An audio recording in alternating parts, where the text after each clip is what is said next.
Jack, why do you insist on doing this dumb internet shit on TV? I look and see, it's not just me. This place is a fucking joke, man. You're a clown, I quit. So many others have stood where I stand. We are the young, so raise your hand. So many others have stood where I stand. We are the young, so raise your hand. They call us problem child. We spend our lives on trial. We walk an endless mile. We are the youth gone wild. We stand and we won't fall. We're one and one for all. The writing's on the wall. We are the youth gone wild. No. It doesn't make logical sense. But it makes yes, of course. But it makes wrestling booking sense. Of course, this makes no sense. Of course, okay, it makes no sense. However, in pro wrestling booking, which often makes no sense, you would do that. It's about making money. It's not about anything else. Wrestling has always been about making money first and foremost. That's it. I look and see, it's not just me. Last weekend was the greatest weekend in AEW history. This is the greatest week. I look and see, it's not just me. My security, my safety, my life was in danger at a wrestling show. So many others have stood where I stand. We are the young, so raise your hand. So many others have stood where I stand. We are the young, so raise your hand.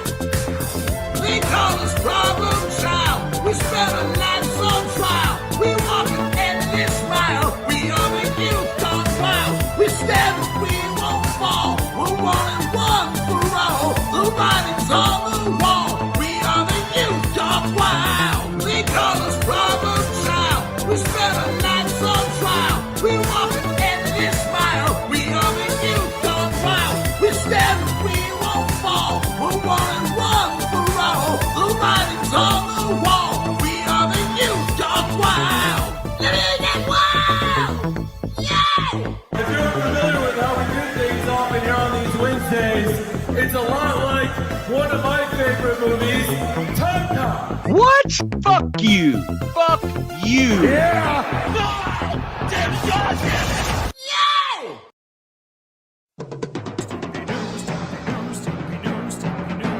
Call Stephen P.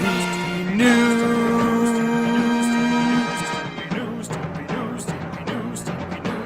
If you need to sue.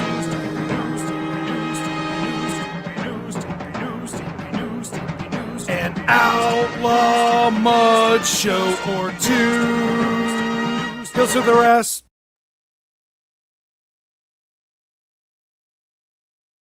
What do we got? Super Dave, Pro Wrestle Clips. Tony Khan has Camille and Megan Baines sitting at home being paid since 2023 for nothing. Come on now. It's not going to be the pot calling some kettle black on that one. Truth is the truth. Vacker was more over than Monet. Yes. I'm sorry. I'm reading slow. Vacker was more over than Monet and is going to the big times. Absolutely. And I said that. I think I covered that show. In fact, I know we did. And I pointed out, I'm going to go back and listen to my own. Ooh, what's happening, guys? Welcome to another eclectic edition of PWT Live Show. Yeah, I am your host, the infallible Phil Marks. Joining me today, the handsome, the hunky, the huge Husey is here, ladies and gentlemen. Husey's here. A round of applause for Husey. How you doing, Husey? Very good, but I can also confirm that since August I've been on a training regime where I've lost a lot of weight in my core, so my dick has gotten quite big again. So well, that's good to know. I won't have as hard of a time trying to find it next time we're hanging out. I'll send you a dick pic someday. It's quite impressive. It's thick. Well, we got Husey here tonight. Guys, make sure you hit like, make sure you hit subscribe, make sure you guys check out Hughesy's channel as well, Hughesy Entertainment on YouTube. Follow him on X at the Hughesy, and of course, producing Keeping It 100. How's things going over on that front? Terribly. Conan was yelling at me the other day because numbers are way down. Yeah, But they won't change anything on their side. Like they sent me the audio of the Kofi Kingston interview, yeah, and my whole thing is, well, people would like the visual, yeah. and no. No, he's like, fuck that. Yeah. Yeah, So, dude. so basically, Conan wants everything. Conan and Disco want everything to change, but they won't actually do anything on their side to change it. And it's just, and then they let a lot of these guys in the Patreon send in emails and they ask questions like legitimate questions, like, "What are your top 5 favorite pies?"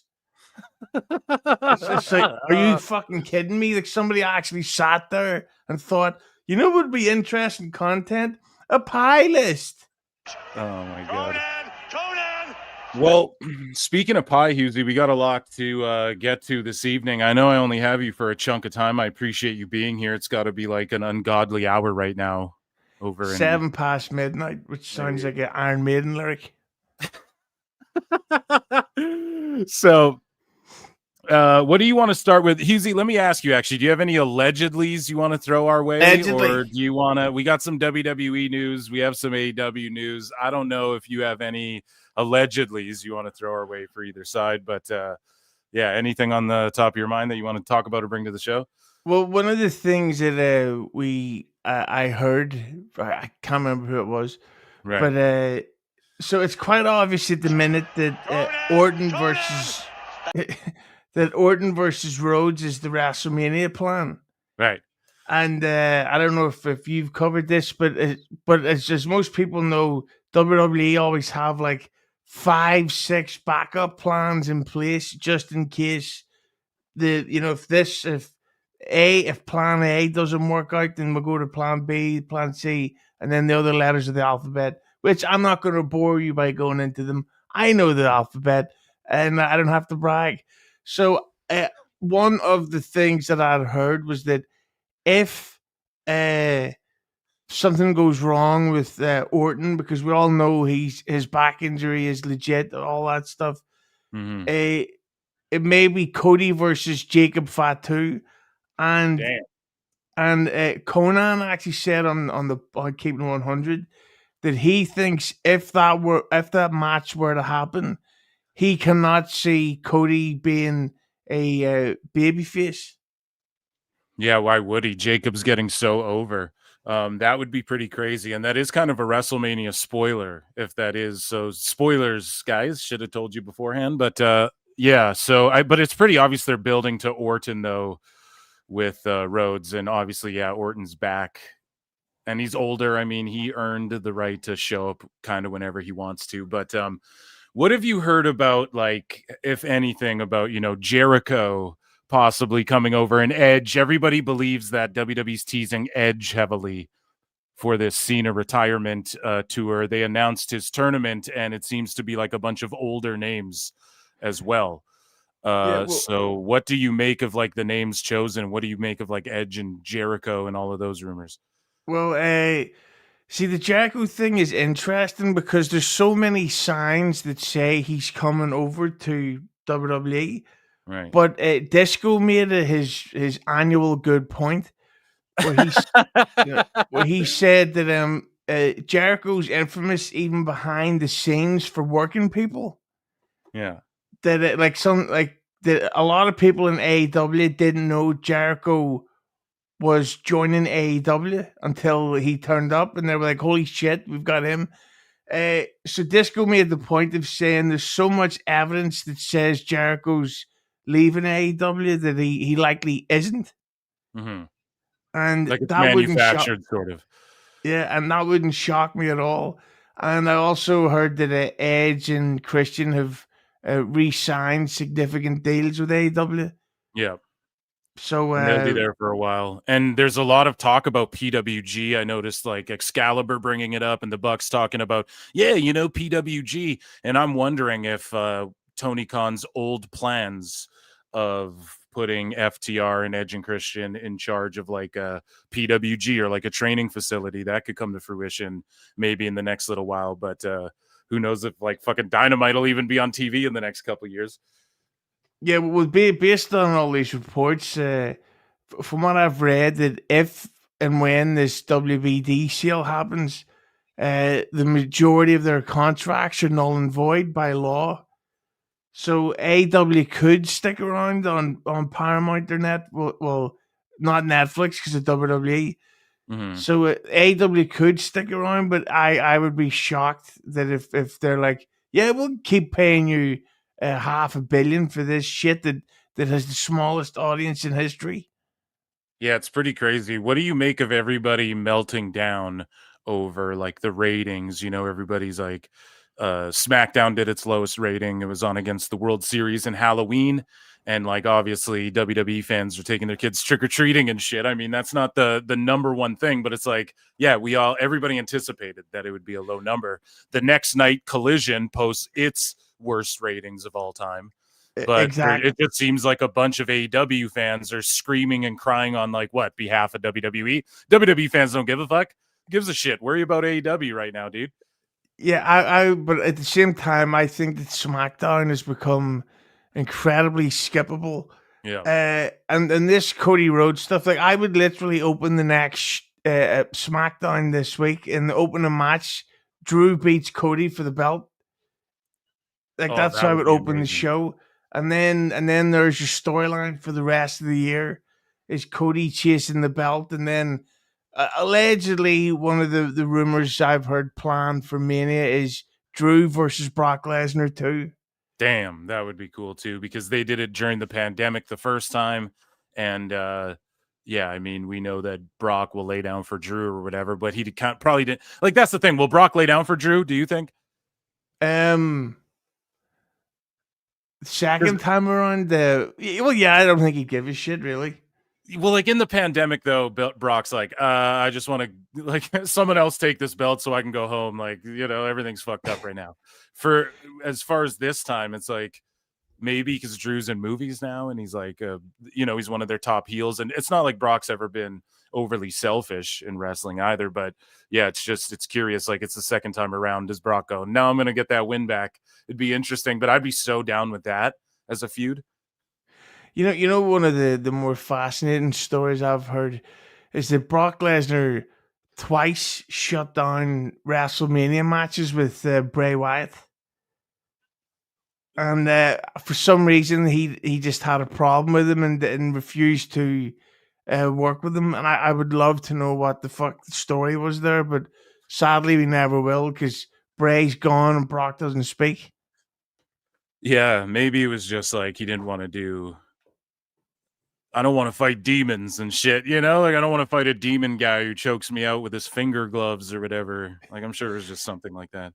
He Yeah, didn't but want to wrestle Ambrose either, and then he sucked it up and did it. It was a terrible match, and then everyone put it on Brock, and then years later we're all like, "Oh, that was Mox's bad," Yeah, the Ryback has a pretty funny story about that. Apparently, Ambrose turned up with all this list of stuff that he wanted to do in the match, and Brock was just going, "No, no, no."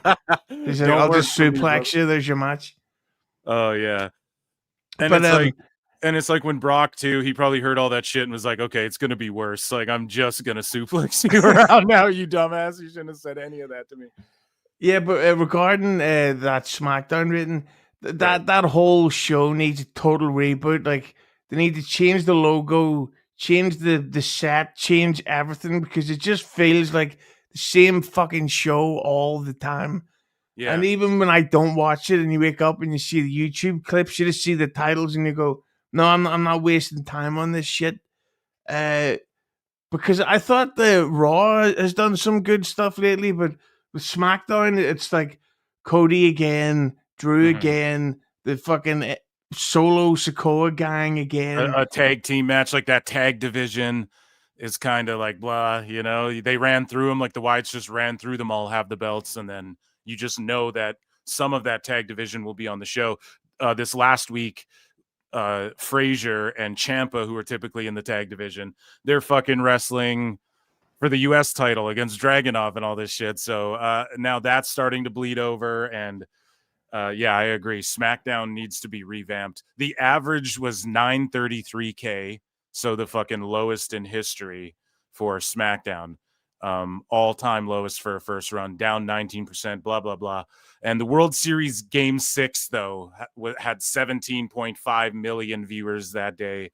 And we know that WWE fans largely watch other sports and have children and shit like that. It was also on Halloween. And yeah, I mean, if you want to knock it for anything, year over year, it was down like 40%, basically. Yeah. So that's telling. Like last year, there was Halloween too. You know what I mean? There was World Series and stuff as well. I don't know if they were going head to head with like such an important game or whatever, but yeah, SmackDown. It was like it's in the top 10 in Canada all the time on our Netflix. So I try and update folks where I can, and internationally. Obviously, this is just American numbers, but Husey, you brought up Raw. And we do have Raw numbers as well. You see here, like it was number 1 on Netflix. What else? It did. Let me see here. They were tied for 2 other episodes for the lowest in history. So Raw did its lowest as well. And this is Netflix, so I guess this is international. They give you all the numbers. In Canada, for me, I don't know if you're looking to check where WWE is on Netflix. Raw was number 1 even last night around like midnight. And that Squid Game Challenge Show 2 came out. So it's not doing terrible. But also, I thought when they announced the Netflix shit, there would be way more viewers by now on Netflix. Like globally, I thought Raw would be doing way better than it is. But also at the same time, the whole point of streaming is like, we just watch this shit whenever we want. Right. So it doesn't, I mean, I'm not as worried about Raw as maybe like, yeah, that's a kick in the teeth for SmackDown, but it's not to say they won't rebound back. Like I bet, in like 6 months we'll be all melting down about something else. None of this shit will matter. But yeah, I mean, on Halloween, you're not going to stay home and watch this shit. This past Raw also tied for one of the lowest. I think it was up against a game, or maybe none of that shit should matter. But what do you make about Raw doing a low number as well? Yeah, well, it'll be interesting to see how it changes now that Punk is the champion, because for me, I thought that that whole Seth Rollins thing was just really boring. It's kind of like, funny enough, you mentioned Halloween, them saying, hey, we're bringing out another Friday the 13th film, and it's like, but we've seen this before. Yeah. We've done this at least 10 times in the last and once 50. in space. Yeah, the good one. Yeah. And it's and that's for Seth Rollins. So and then just the idea that he's in a group called The Vision, which is about the future, which immediately doesn't make sense, because why would Rollins be in a group about the vision? About the future. Yeah, or Becky. And then that just seemed to be moving so slowly, and they made him the champion, but he never defended it on the PLEs, and it was just like, this is completely redundant. He shouldn't have been the champion. It should have been somebody else. But it is interesting. But they're going with Punk versus Logan Paul, Mm-hmm. and I like that. That's going to be fucking great. Yeah, I like that. That was the best swerve they could have done, was bringing out Paul and then sort of teasing that he could align with Punk, but then he just fucking gloms him with the brass knuckles. I thought that was done incredibly well, and I'm excited for that. Paul's going to give Punk one of his best matches, in years for sure. So that'll be awesome. And I mean, Punk's like got a name outside of wrestling as well, to where, I don't know if Paul's like, do you have any insight on that? Is Paul like hand picking his opponents, or he's just like, I'm down to do whatever. Here's when I'm free. I've heard nothing about that. But the one thing I would say that WWE's problem is that it's kind of like, do you ever get it when they televise a festival? Yeah. And you go, this is kind of boring, but I'm pretty sure it'd be really fun to actually be in the crowd. Yeah. That's what WWE is. Like, you're going there and you're yeeting and you're doing all the Seth Rollins sing-along stuff, and you're acknowledging the tribal chief, all this shit. And you hear the crowds going crazy live, but on Right. TV it can be kind of boring to watch. Hello, and so that sort of shit. So like wrestling, like I'm sure that if you enjoy the matches, but overall, there's nothing about it that says I have to stay up to watch this 2 to 3 hour long event. Right. And there was a bit of that when The Rock was there, which we can talk about in a minute. But what do you make of them, like, seemingly, I don't know if they're adding shows, whatever. Saturday night's main event, they've done 3, or they're doing 3 in a row, right? They did one just this month in November. They're doing another one in December for Cena's final match, which is like, whatever. They kind of, I don't know if they just made an event or if it was, I'm pretty sure it was supposed to be in December. So they just like added a 5th one. And then there's going to be another one in January. And there's a lot to consume. So what you said, when SmackDown is like, okay, we know it's just going to be like set up tag match, I don't need to go out of my way to see that. And then you're also adding Saturday night main events I got to watch and shit. You know what I mean? Yeah, and the thing is, if you look at that card for the most recent Saturday night's main event, Yeah. imagine if they had just announced those matches for Survivor Series, and instead we've got a 4 to 5 week build to those matches. It would make them all so much of a bigger deal. Like it's, and I understand it's a business and all that stuff, Yeah. but it just like back in my day, Not to sound dated. yeah, like they would announce the next pay-per-view's main event the night after the previous event, so you would have a month of build-up, and by the time the pay-per-view came around, you could not wait. You're like Austin versus Dude Love. I'm staying up. I've got to see this. Austin versus Kane in an Inferno match or whatever it was. I have to see this. Yeah. But with WWE, it's like, so when a Survivor Series is in like 3 weeks, Yeah. and there's nothing announced for it at all. No, But there's like the Wyatt 6 versus Jacob Fatu's bloodline or whatever got leaked or has been announced as one of the War Games matches. which, to be honest, I don't hate that at all because Me neither. Me neither, to be honest. Like, maybe it'll heat them up a bit. Some shit that people don't really care about right now, maybe it'll heat it up. Like, I don't need Punk. Punk can do a one-on-one match. It'll be awesome, you know? Yeah, but it's like, I think it was, I don't know if it was WrestleMania Survivor Series, but they did like a 6-way TLC match for all the tag titles, and it was fucking amazing. And for a 48-hour period, everybody was like, this tag team scene is incredible here. But then, of course, WWE did nothing with it for months. So them doing that type of match really could elevate both. It could give people a chance to see what the MFTs can actually do. I would much prefer that than another Roman and Punk and all those guys again. Yeah. So they announced Saturday night main event in Montreal. That's pretty cool. But we're on the topic of like ratings and drawing and business. We're gonna circle back because Nick Khan and TKO just had like a business meeting. I pulled a couple quotes just before we jumped on the air. But NXT Live, they have a show coming up here on November 15th in 10 days.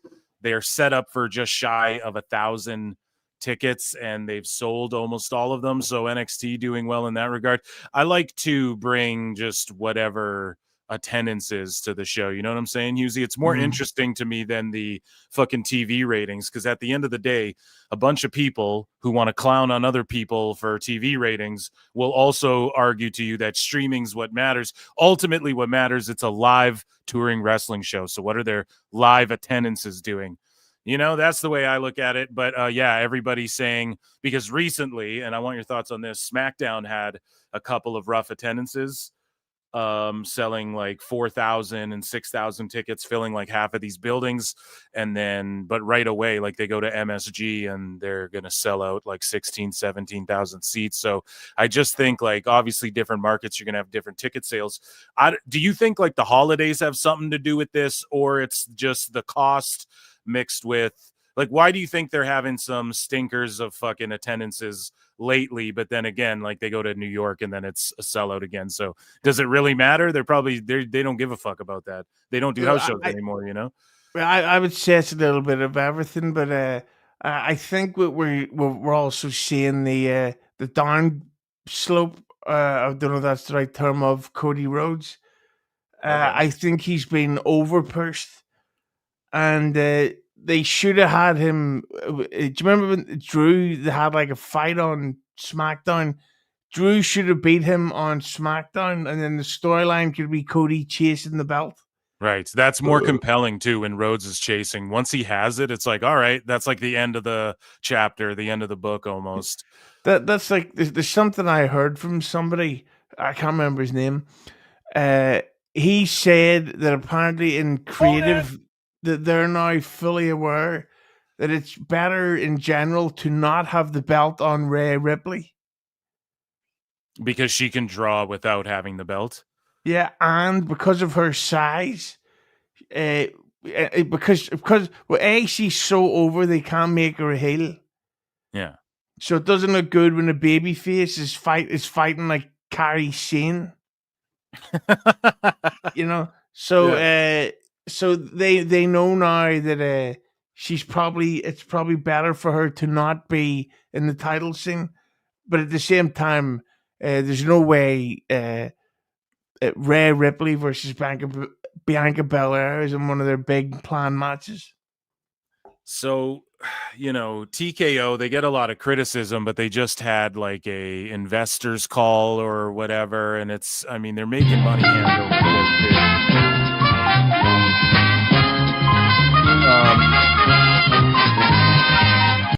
So TKO reported a revenue increase for WWE of 23% to 402.1 million. If you care about this shit, like I don't give a fuck. I mean, it affects me none. If your people are like, well, I own shares in TKO, okay, then that's obviously a valid reason. But the company attributed the increase to higher ticket sales as well as an increase in site fees for the first ever 2-night SummerSlam and WrestlePalooza. So just, I mean, they're making money. And I mean, does any of this shit affect you at all as a fan, or are you just like, I could care less? No, I mean, I think it's good to see, but at the same time, like I think anybody who pays those full price tickets for any WWE show is either a complete nerd who has nothing else going on in their life, or they're really rich, which in that case, yeah, super chat a couple of red boys to this show. I'll go to the next one. Yeah, dude. Yeah, guys, you can hit like, subscribe. I know I gave like no plugs or intro, really. We just jumped into shit. So you can super chat in, become a member for only 99 cents. I do weekly bonus shows. You get access to those. And subscribe to Hughesy's channel as well, Hughesy Entertainment.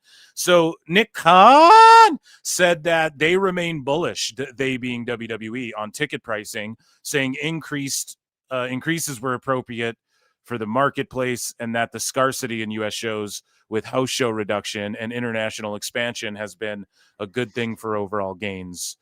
So, yeah, I don't think we're getting house shows back the way they used to exist anytime soon for those of you in like fucking rural America or whatever, right? Small town, wherever. And yeah, international expansion, obviously that's going to be key, but the $325 million per year WWE is receiving from ESPN for domestic PLE rights was also confirmed during the call. Yeah, so they're getting $325 million a year just from ESPN. That's crazy. In January, Raw is being recorded live from the SSC Arena here in Belfast, and I'm not going because tickets are like 400 something. And it's like, get fucked. I'm going to Las Vegas next year, not for WrestleMania. For I'm hopefully, yeah, I'm going to see Metallica and Oasis next year. Nice. I'm spending money on stuff like that. I'm not spending it on fucking. I don't even know who the fuck's on Raw. Pentagon versus fucking Headbanger Mosh or whatever. Headbanger Mosh. Oh my god. Yeah, Husey, they were just in like your neck of the woods, and you didn't go to any of these SmackDowns or anything, did you? No, and at the time I regretted. I was like, I can't believe I didn't go to SmackDown. I can't. It was only like an hour and a half down the road, and then once I watched the show, I was like, thank God I didn't go to SmackDown. It's always the same. Like, tonight we're going to put you in a tag team match. It's like, fuck off. And by the way, Nick this is well, I'll tell you off, Mike. Okay, fair enough. Fair enough. So we talked a little bit about like Cody Rhodes and whatnot. So Rhodes teases The Rock. So at one point earlier this year, it seemed as though The Rock could show up at any minute. So almost every show was can't miss, and you didn't want to miss it. And perhaps the ratings reflected that, and the attendances a little bit. I don't know. People are too doom and gloom on the ratings and attendances, but either way, Rhodes is like, The Rock came back to a very tumultuous WWE year or so ago and decided, no, I'm not going to deal with. Instead, I'm going to create a new character, even though I'm already one of the greatest characters ever, that being the final boss. And we've just scratched the surface on the final boss. There's something incredibly special there. Do you think The Rock ever comes back, with Mania being in Saudi in 27? Do you think they put all the monies down and say, we want The Rock here? Well, if you look at how The Rock looks there, yeah, compared to how The Rock looks at the minute with the weight loss, at his age, it would be extremely unhealthy to put on, 30 pounds of solid muscle to wrestle in trunks with the shirt off. I genuinely don't see The Rock ever coming back. And as much as I love them, I think it's better for him and WWE overall to not come back, because there's nothing he can do that is good enough for the fan base. Like, they'll be like, oh, why didn't he come back and take a bump off the top of the Hell in a Cell? why didn't he do the blade job into the barbed wire rope and stuff? It's like because he's a fucking actor, and if he gets injured, it'll fuck up his entire career. And that's one of the problems with his, like, if you noticed when he came back, was it this year The Rock came back? I think last year as well. Like I think it was last year, but it bled into this year a little bit. Well, when you seen the Rock this year, like, he has never walked slower. He barely moved. He didn't take a bump. He didn't do anything physical, because, and this is not insider information, The Rock himself has said that there was some type of health/heart issue that he went to see a doctor about. Yeah. And so why would he then go, okay, I've got a heart issue, I better go put on 30 pounds of solid muscle while also training incredible cardio to wrestle in a massively heated country? I just don't see it. And Cody, I'm so fucking sick of Cody Rhodes doing interviews. He just fucking talks and talks. It's like, shut the fuck up, you crying cunt. That's all you fucking do. So, speaking of Rhodes crying like a cunt, he states that his next contract with WWE will probably be his last. And he says, the next contract I sign probably be my last and finish my days with WWE. It's the house that built me, and it's the house that brought me back and put me in this wonderful, wonderful position. He's obviously going to work in the office for like the rest of his life. But what do you make of that? I mean, me and you have talked about this and beat everyone over the head with this ad nauseum, right? Like, this isn't just Cena's retirement tour. It's a lot of, I'm not saying Rhodes is hanging it up next year, but like Orton might not be around that much longer. I called Naomi. Fucking AJ Styles said he isn't going to be around much longer. And Rhodes saying, well, we know Drew McIntyre's deal is up in 2028. It runs into 2028. And then Roman, obviously, or maybe not obviously, but allegedly his is coming up. And even the Usos have talked about having, one little heel run as a tag team again, and then maybe, calling it quits type thing. What do you make of like this group of talent in the next 5 years? A bunch of them are probably going to disappear or move into the office. Rhea Ripley's spoken about it too, because she's spoken about starting a family. But that's one of the things about now is that wrestlers are making multiple millions per year. So as long as you're smart with your money, you can retire stinking rich and then just do some shitty podcast with Michelle McCool or whatever. That's the thing. Like the whole industry has changed so much, in that leaving or retiring from the WWE is not like we're done or our fucking career is ruined. They'll be like, you know what? We'll do the convention route. We'll do the podcast stuff. We'll do the YouTube show. We'll do paid appearances, meet and greets, all this stuff. We can still make really good money without being active, so we can cover our interest taxes. And then with Cody Rhodes, like he's got to be currently on like $5 million a year, guaranteed, and fuck knows how much he's making in merch points and stuff. So I think a lot of these people that are talking about retirement are saying it because they actually are like, I can't wait to spend this money. Well, speaking of spending money, who's your money on to win this tournament? We don't even know everyone who's in it, but Raw, SmackDown, people in WWE, outside of WWE, people speculating it's going to be Edge and whatnot. I know we touched on it, but like, who would you like to see, I guess, as Cena's final opponent? A lot of people see these four and go, none of them. Yeah, I'm going to go ahead and give you a spoiler and let you know that Damian Priest is doing the job. Okay. And that's Just a saying. shoot or what? Yep. Okay. Allegedly, there's heat there. Allegedly. But yeah, I don't think it's going to be anyone who's being marketed. It's clearly going to be Gunther or Drew McIntyre. And I think that would be a good time to turn Drew face. Have Drew beat Cena, then have, and then maybe, I don't know, Brock attacks Cena again, and then Drew gets into it with Brock Lesnar, and that's how Drew turns face, whatever.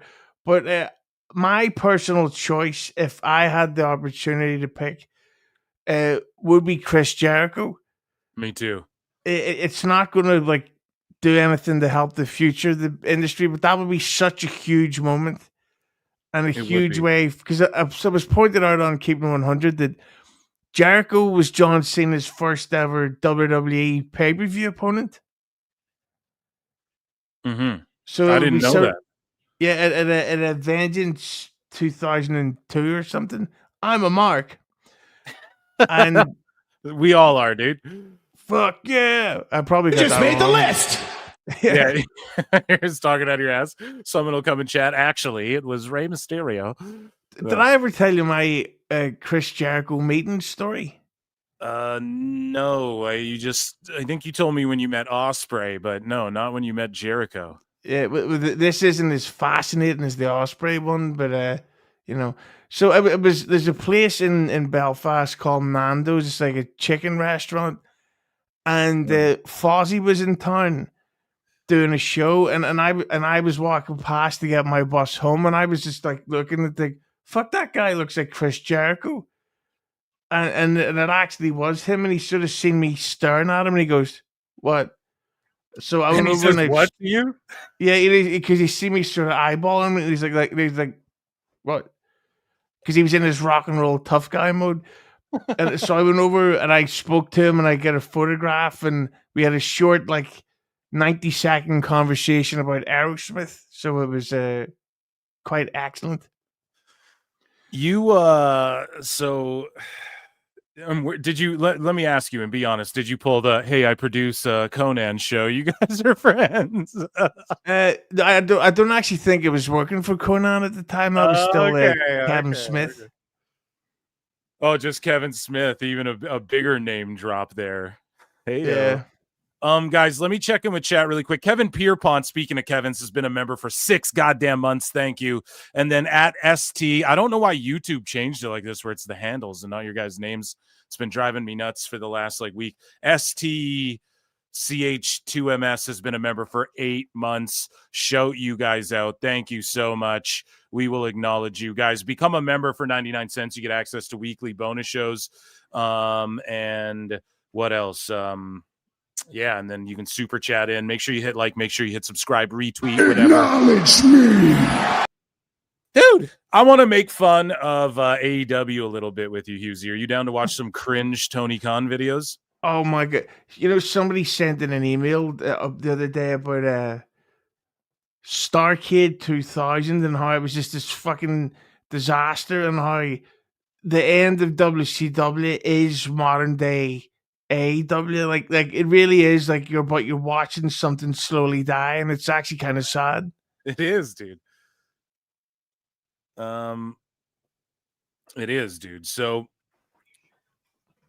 not to kick a dead horse, but this is a segment within a segment called The Best Guys Tony Khan.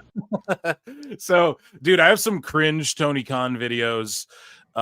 This one is courtesy of Jeff Lane, who is a friend of yours, friend of ours, I suppose, friend of the show. And he works with Vince Russo. Is there still a beef going on between K100 and the brand? Well, I think basically, because when Disco used to work for the brand, shock horror, Disco was a total dick to Jeff Lane. And he was really disrespectful, and he didn't take into consideration the work that Jeff and producers in general have to do for podcasts. And Disco will always pass the blame. So if his audio is terrible, it's because you didn't set it up, and not because he's using a gamer headset on a shitty, cheap laptop. Somebody pointed out the other day that Disco Inferno has a non-HD webcam in 2025. Like how the that is kind of crazy. Like how the fuck do you do that? It just looks like he's doing it on his phone every time that there is visual or whatever. But Vince Russo's blown up for quickly before we get into this clip as well, because we are going to just roast. I have multiple Tony McCon videos here, but what do you make of Russo swerving? Bro, I swerved the marks, bro. What do you make of him doing, like, working for JCW? And then him being like, I swerved everybody. They did a house, but it's like, who cares, you know? But the thing is, I actually think it's kind of great because I'll be honest with you, I've never heard so many people talk about JCW. Right. And even the trolls are in the JCW social pages, you know, trolling them. And it's like, okay, but their numbers are bigger than they've ever been. Yeah, that's true. That is true. So the Vince Russo and JCW what's it called again? Yeah, JCW. JCW, yeah. It's started off perfectly. Like they made this big new signing to the biggest audience they've ever had. And speaking of which, that's the thing. They did like 1,800 people. Speaking of which, AEW, it's just been confirmed the show tonight is officially their lowest Dynamite audience ever, 1,346. And that's for a non-residency show, right? I'm assuming, because they did that residency where the houses were only like 900 people because that's all the building could hold. Yeah, that is unbelievable. Yeah, they're literally doing it in half of the venue. That's all I'm saying. So speaking of half the venue, here's Tony Khan. We make a joke here at PWT, and friend of the show 452 actually made a music video. We call Tony Khan Triple Cup Tone over here, and I don't know, Jeff Lane just picked out this hilarious video where Tony Khan's like opening a water bottle but then drinking out of a cup, and he's just a silly goose cup here. Guy brings him another cup, so we got 2 cups and a bottle. Yeah, welcome back. You did do it. He's got 3 drinks, right? And Tony loves having multiple drinks, as we chronicle here at PWT. I'm not going to say it, but from personal experience, back when I used to party a lot, I was consistently thirsty. There second cup. tonight, having defeated Tony Storm I think he's one-on-one. gonna This pour match that in was the so white cup. anticipated. You came out Okay, on the white other cup. side. How do you So he goes to pour the water in the cup, but then he starts sipping out the cup. See, Tony Khan has been coached into being, and this is going to come across as really dude bro-ish, but he's been coached into being masculine, where somebody has told him, you know, if you swear a lot, that's going to make you seem really tough. And for some reason, he seems to think that this drinking stuff makes him like some type of tough, cool guy. Like It's like it he'd is smoke a cigarette if he wasn't scared of the cancer type thing. exactly. Scott Hall had less of a drinking problem than Tony Khan does. Yeah, Tony Khan has a drinking problem, like in the way in that movie Airplane. He's like, I got a drinking problem. He spills it on his chest. No, not yet. I don't really feel a sense. What? So he opens the bottle. It drinks out of the cup. It drinks Yeah, out of the cup. exactly. Who does that? Okay, go ahead. Go ahead. Because normally you open a bottle, you immediately drink Yeah, out of it. you're opening the bottle because the cup's empty. You're opening the bottle because the cup's empty. He's opening the bottle, but he's still got water in the cup. One-on-one. This cup. Yeah, it's pretty funny, man. So moving along, we have some more Tony Khan cringe. And I don't know, man. The press conferences, he hasn't been saying as much goofy stuff, but if you can snipe out little thises and that's, you know, like that. Why it's is funny, he man. wearing Good these man. fucking glasses again? He got what do you call it? LASIK surgery? Is that the term? Did he really get LASIK surgery? I have no clue. Yeah, he got the surgery years ago, so now he's wearing like fake glasses, and he is just, you know, like I'm not trying to be a dick because I just got a relationship with a woman that had a kid on the spectrum, shall we say? Liar! But you calling me gay, bro? Yeah, dude, bro. Yeah. Totally. Hey, dude, bro, she had big fucking tits, dude. But with this Tony Khan, it's like they're encouraging and enabling bad behavior, and it's like this is not good. Yeah. Like, look at this fucking guy. Can you press Yeah, so play on this? here's two-tone right here, tuxedo tone, and here's him, I guess, like Gangnam styling down the ramp. He's working hard, doing a wonderful job taking care of our ring. I wish he was Owen Harden style down the And ramp. there is Tony Khan. Oh my god, Opa Gangnam style. Hard, doing a wonderful job taking care of our ring.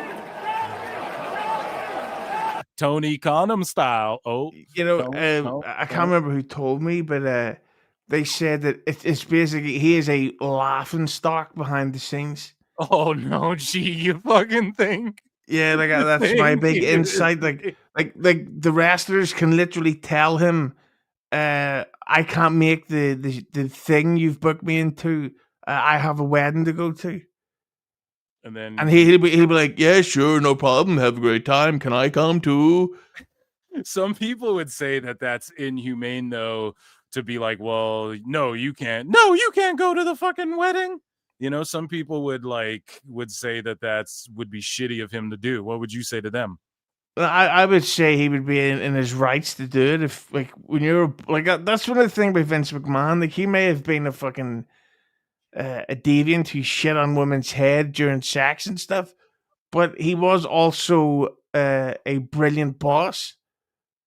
Where it's like we're gonna make sure we're all making money together, but you have to be here on this day, or else you're fucking gone. Whereas Tony Khan will literally delay his own events so that people can go see fucking Wicked 2. Here, I got some super chats, and then let's get into some more Tony Khan cringe. Chris McCarty 7128 for 5. Thank you so much. Says, George, will you be the Bubba to my Hulk brother, dude? So George Capture for 5 says, so TK posted 2 today, one about an hour ago and another about 20 minutes ago with Shivani. Excellent. Yeah, we have them in the bookmarks here. You know what they say. The best guys, Tony Khan. And thank you for the updates. I have never ending Tony Khan cringe. I also have a new segment tonight. I don't even have a drop for it or a name for it really, but yeah, it's going to be fun. Thank you so much for that update. Fat Factor Creation for 5 says, you hear about the schizo mail to Nielsen yelling AEW's ratings are false with multiple legal added address CC'd for someone, Brandon Thurston?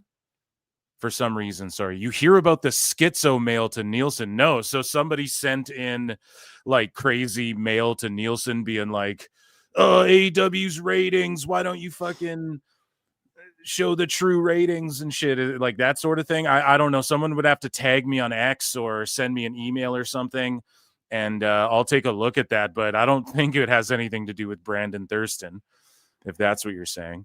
I hate him. Oh, Brandon Thurston. Why do you hate me, Husey? Why do you hate me so much?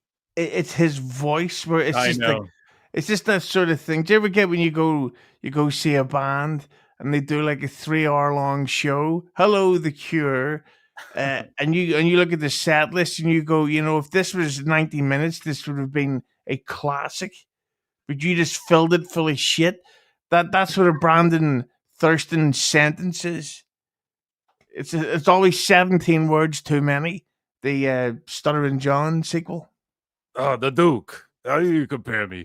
Juan Tenta for 5 says, I don't know why he wasn't a Human Centipede fan and why he didn't just start a Human Centipede fed and pay these women to play Human Centipede in his office. Vince? Yeah, Vince. Exactly. Yeah. You what? I mean, I'm sure there'll be more stories soon. Yeah, I bet we haven't heard the last of it. JBL saying Vince is going to release like a tell-all book. What do you make of that shit? Pun intended. Like, what are we going to hear in that book? Well, hopefully it's not a scratch and sniff. Vince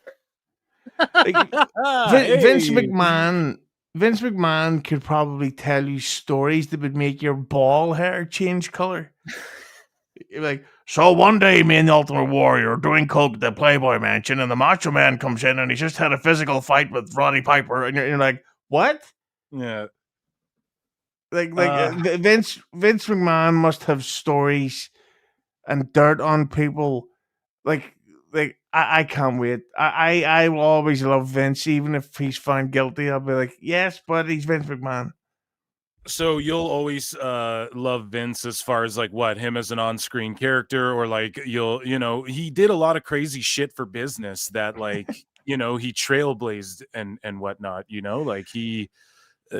So like, what about it with him? Like, obviously, I'm not saying you endorse him shitting on people's heads or whatever, but it's like I've been saying it too. He's not found guilty of anything yet, and I'm not saying like whatever the fuck happened.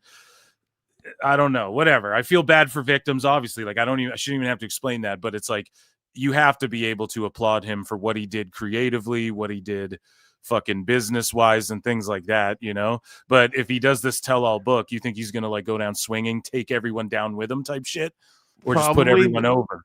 But Vince has been making way too many public appearances over this last year. Like he was on the fucking baseline at the Super Bowl. Yeah. Like he's not going to jail. I don't think so either, dude. And like Trump will just pardon his ass or something, Yeah. But the thing is, Vince is so rich that he can delay this court trial until he actually passes. So Vince, like she at some point she will have to drop the charges because she won't be able to afford the legal fees unless some four-eyed geek is fucking financing it. Yeah. Well, speaking of four-eyed geeks, I guess here's two of them right here. So Tony Khan really got LASIK and is just fucking around with his eye surgery here, like, and he's just wearing fake glasses. That's really So when AEW started, Keep Them 100 wasn't doing so great on YouTube, so I started upping my thumbnail game. And I started making fun of people instead of, everyone's got to look tough and cool. Yeah. So I started making fun of Tony Khan's face and putting that on funny images. And he then called Conan. I was like, I don't even wear these glasses anymore. I've got LASIK, so People making fun of me. Hold on. So he called Conan on the phone like fucking Dave Meltzer and was like, oh, you know what, Conan? I don't really actually even wear glasses anymore. It's actually really great. Both my eyes, great. Yeah, and that's the thing. Like, and he would talk down to Conan, and Conan doesn't even like being fucking agreed with. Like, what are you agreeing with me for, bro? You think Yeah, you're he tough? buries It's like, everything. I'm not trying to fight you, Conan. So, like Conan actually looks like he's called Conan. That's what makes it so funny. And so Tony Khan would start giving him shit, but Conan was trying to get help with the AEW shows, and Tony Khan kept giving him shitty people to work with. So that's why Conan was basically like, fuck him. Damn. Well, there you go. You guys heard it here. So here is, before I get you out of here, Husey, here's a quick 4-minute, 5-minute video with Tony Khan and Tony Schiavone, Tony and Tony Schiavone. Okay, I'll stop. And he's got a cup here. Perhaps there's a couple more hidden underneath, or he'll add some. Let's take a look at this video. And I haven't seen this before, so let's just see. It's great to see you again. I'm here. What is this fucking Mr. Rogers? It's great to see you again. Welcome to the neighborhood. Yeah, and the thing is, why is he holding a cup? Is that in case he vomits from anxiety? I'm totally a dude, bro. I don't even need these glasses. Yeah. Backstage Maybe people at will Wednesday think I'm night drinking whiskey. Dynamite with my great friend, Mr. Tony Schiavone. My great friend. What an exciting show it's going to be. We had a very exciting conclusion to last week's Fright Night Dynamite, Tony. And we're about to get... Tony, we have the same name. Isn't it great? Yeah. Like, how about you tell him what the fucking finish was, you dumb fuck? Yeah, and Tony Schiavone looks like a really hard Pokemon trainer you battle like later in the game. Yeah, and there's no way Tony isn't doing the cunt symbol with his hand by accident. That's a purposeful sneaking it in there. Subliminal. From now on TBS, the Superstation, and on HBO Max with Wednesday Night Dynamite. It's our final Dynamite before next week's Blood and Guts show. Earlier, I made an announcement that was, frankly, bittersweet announcement about the Blood and Guts match and having to make a change to the lineup. And I had a more positive, exciting announcement to talk about. And you're going to be going out there on Dynamite to talk about this. Like, who is this for, Husey? Who is this for? The people already tuning into this fucking show, right? He's announcing that there's going to be an announcement. Yeah, we're actually going to change the name of the women's match to the Cunt Blood and Guts.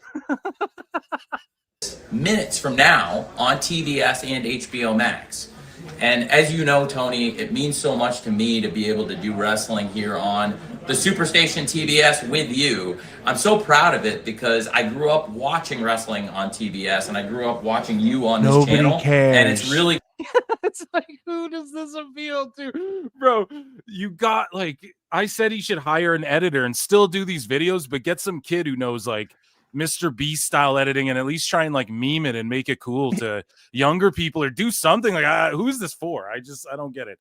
Yeah, they like couldn't even, but then it even goes back to the video game. Like, look at the technology we have these days of like even Red Dead Redemption 2, which isn't new, but it's like to this day, it still blows your mind to even think that this game exists, the level of work that goes into it.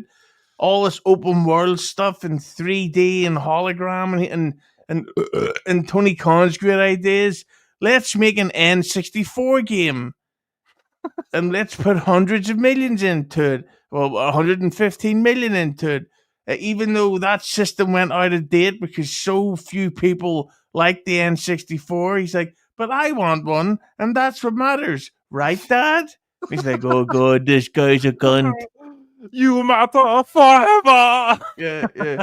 Cool Why being able to didn't work I just here have with a you. vank that day instead? Means a I lot. should have pulled And I out have and to thumb say, in my one wife's tits. of the great traditions in wrestling, and something I'm really, something I've missed seeing on TV, Tony, is the national championship. The national championship goes back, I believe, to when Georgia Championship Wrestling appeared on TBS, the Superstation. It goes back to before I was even born. And if I'm correct, Tony, the national title came to work with you when Mid-Atlantic Championship Wrestling and Georgia Championship Wrestling merged? Yeah, in 1985, we merged. Mid-Atlantic Championship Wrestling and Georgia Championship Wrestling merged. And there was a U.S. Tony's like, I remember that. Championship. And there was This is like a Saturday Night Live sketch from the 80s. Dude. It's why I roast it every fucking show. It's like, it's a parody of wrestling, I swear.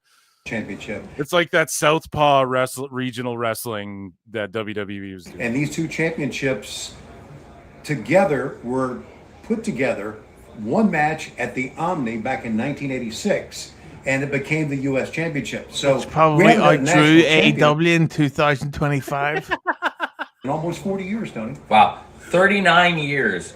Over 39 years since there was a national champion here on TBS. I think it's a great tradition. Also, no, it's not there's over promoters 39 all over the years, you country. dumb fuck. He just told you it was almost 40 years. He just told you the answer, and you got it wrong immediately. Oh, man, it's so good. Tone. Looking to book the top AEW stars. And there's wrestlers all over AEW chasing gold. And it's a tradition that goes back and something I have always wanted to have here in AEW, and something for years that I've wanted to bring back here to TBS. And since we have the chance to do these kinds of things, to create these kinds of memories, to create these kinds of lasting legacies in pro wrestling, I've wanted to bring the national title back for a long time, and we're going to be bringing the national title back. What, another belt? No way. Mr. Khan, do you think with this new belt you get tied around your neck and hang it from the door hole? Dude, there can't be another title if he or is he just about to say the international title? Let's hope. Let's continue. You're going to be talking more about it on TBS minutes from now, but I can tell you there's going to be at AEW Full Gear a casino gauntlet match. Oh, of course. To determine another one of these matches where we're led to believe that the stipulation is we called 15 guys to sit in the back, but if the first two guys pin each other, then all these other guys can go home. They're just not in the match. Oh my God. So he's going to do that match for a new title, I'm assuming. Shivani's in the ring he's about to announce it literally as we're here on the air. So I'll fill you guys in, but Jesus, man, what do you make of adding more belts? They'll probably give that to Jericho.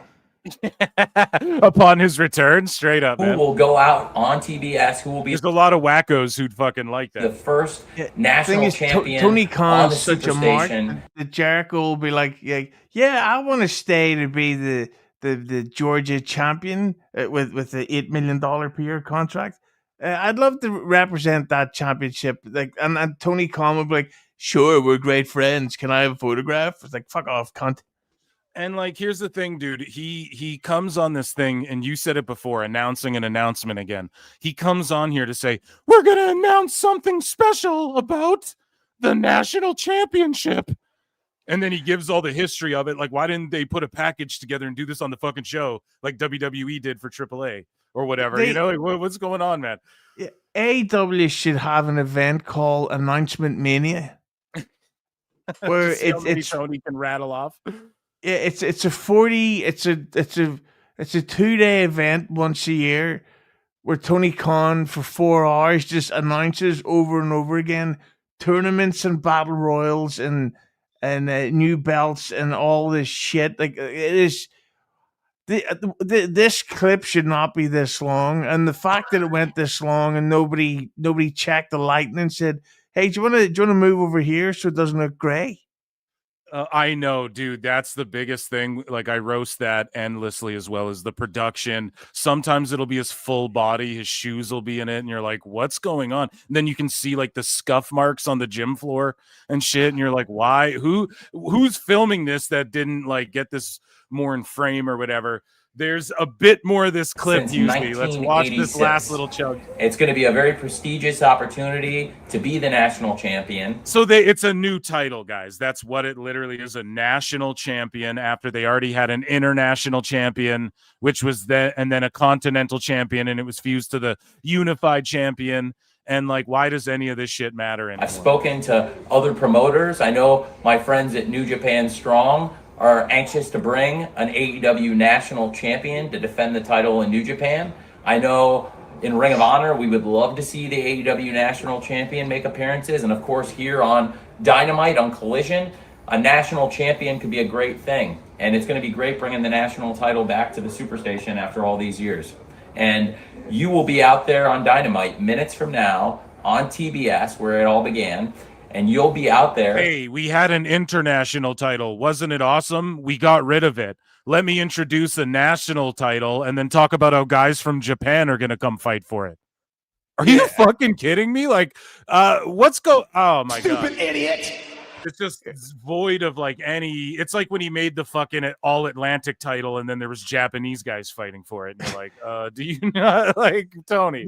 What's going on there? This clip alone really clarifies exactly what's wrong with AEW. Is that it's Tony Khan, the guy making all the decisions, while the people around him are just staying silent because they want to keep getting paid.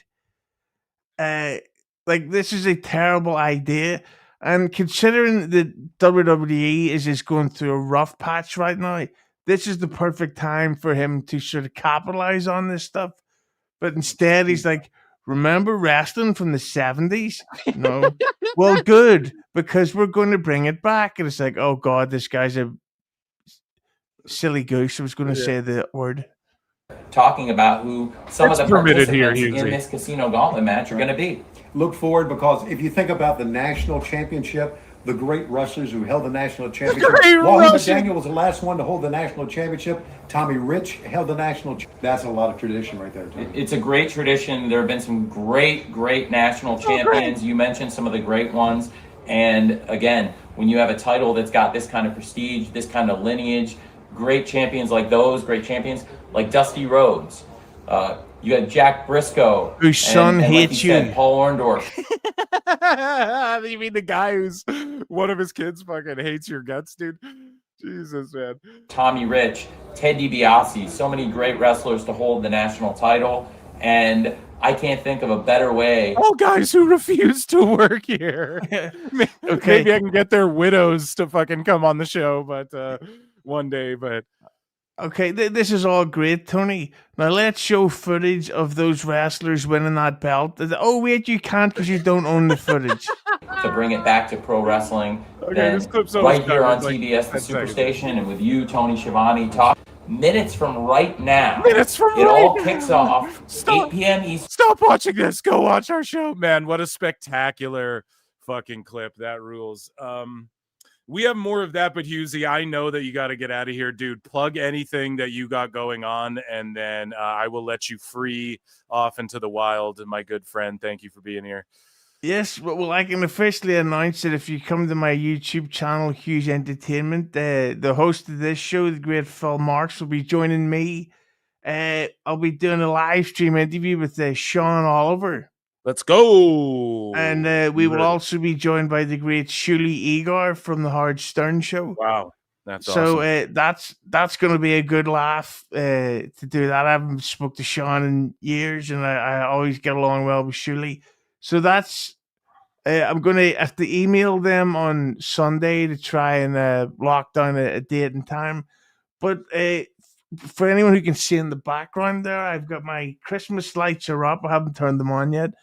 I'm going to be live streaming a lot, so there's going to be a lot of guests coming on from all around the world of pro wrestling and comedy and the precious Doubleverse.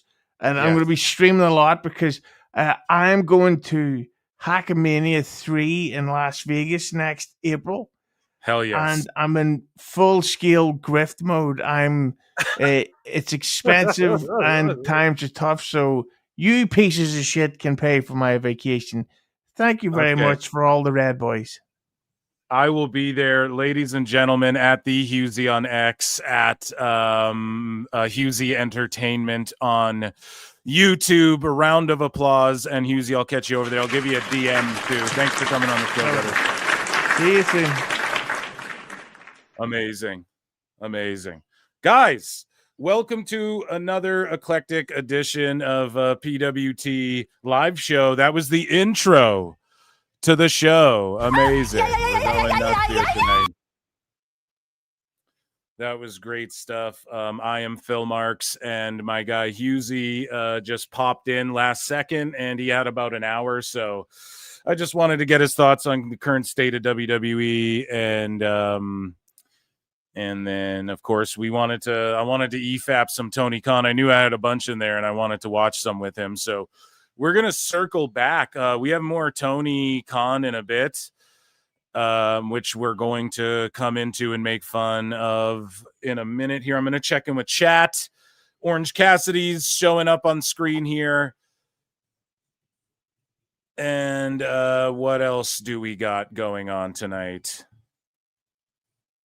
Meltzer said what is going to watch Dynamite tonight, I think, for the first time and probably forever.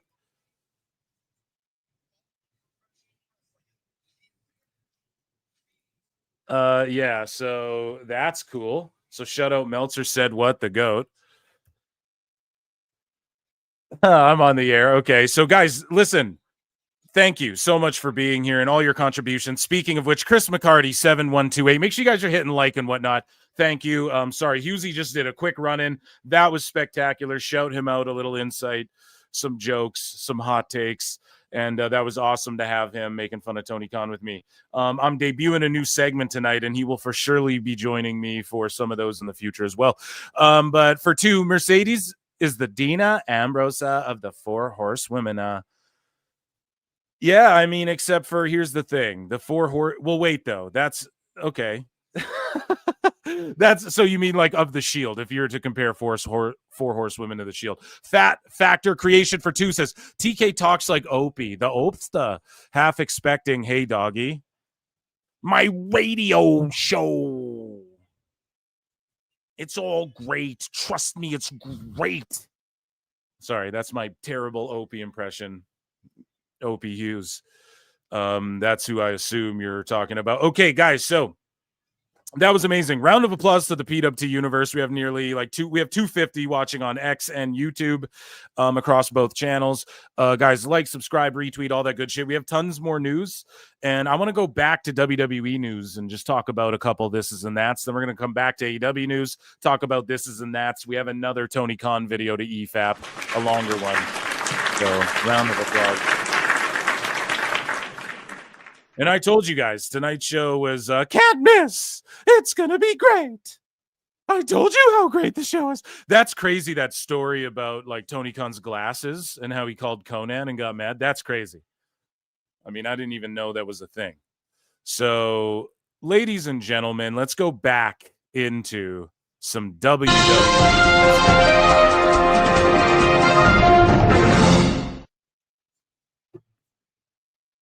And we're not going to retread any shit. Your boy Phil's got a lot to get to tonight. So, WWE filed to trademark the ring name Skylar Ray. Kind of a generic name, but okay, they trademarked it. WWE Raw's opening segment. This is courtesy of Tryon Bryan of the Wrestling Observer here. Where's my Brian? It reportedly went 10 minutes longer than planned and left the company scrambling with the rest of the show. And then Hurricane responded to it. He quote tweeted, he's like, oh my God, we were so scrambled. It was unreal. Yelling, screaming, monkeys swinging off the chandeliers. The humanity. And that's pretty funny. And people just reported on Tryon Bryan, yeah, just his faux outrage bullshit. It went 10 minutes over. Like they don't know Punk and Paul can go over and shit. But there is another new trademark. I think this is the Skylar Ray trademark, actually. I might have doubled up on this here. I pulled a tone. Let's see. Yeah, Skylar Ray. So there's somebody coming to like Evolve or NXT or whatever. Speaking of NXT or whatever, Mike DeRutter made his WWE debut in a dark match before last night's NXT show. DeRutter, formerly Mike DiVecchio, recently signed with WWE. So I'm not sure what's going on. Like, his name. So this is the story behind this guy. His name was Mike DeVecchio, which is his work name on the Indies or something. And then he got signed by WWE, and he's using his real name, Mike DeRudder. And that's why people are tripping out or care about this seemingly random guy. I don't know who he is. Perhaps he's on the Indies or something, and I'm not familiar with his work. But yeah, the story behind this, I guess, is like he came to WWE, and instead of using his fake name, he's using like a shoot name or something like that. Speaking of shoot names, this guy got some ink shot into his skin here. The guy who sings, and I apologize, BVD Mind, whoever sings Dominic Mysterio's theme song, he's performing the theme dressed as Dominic and getting tatted live on stage.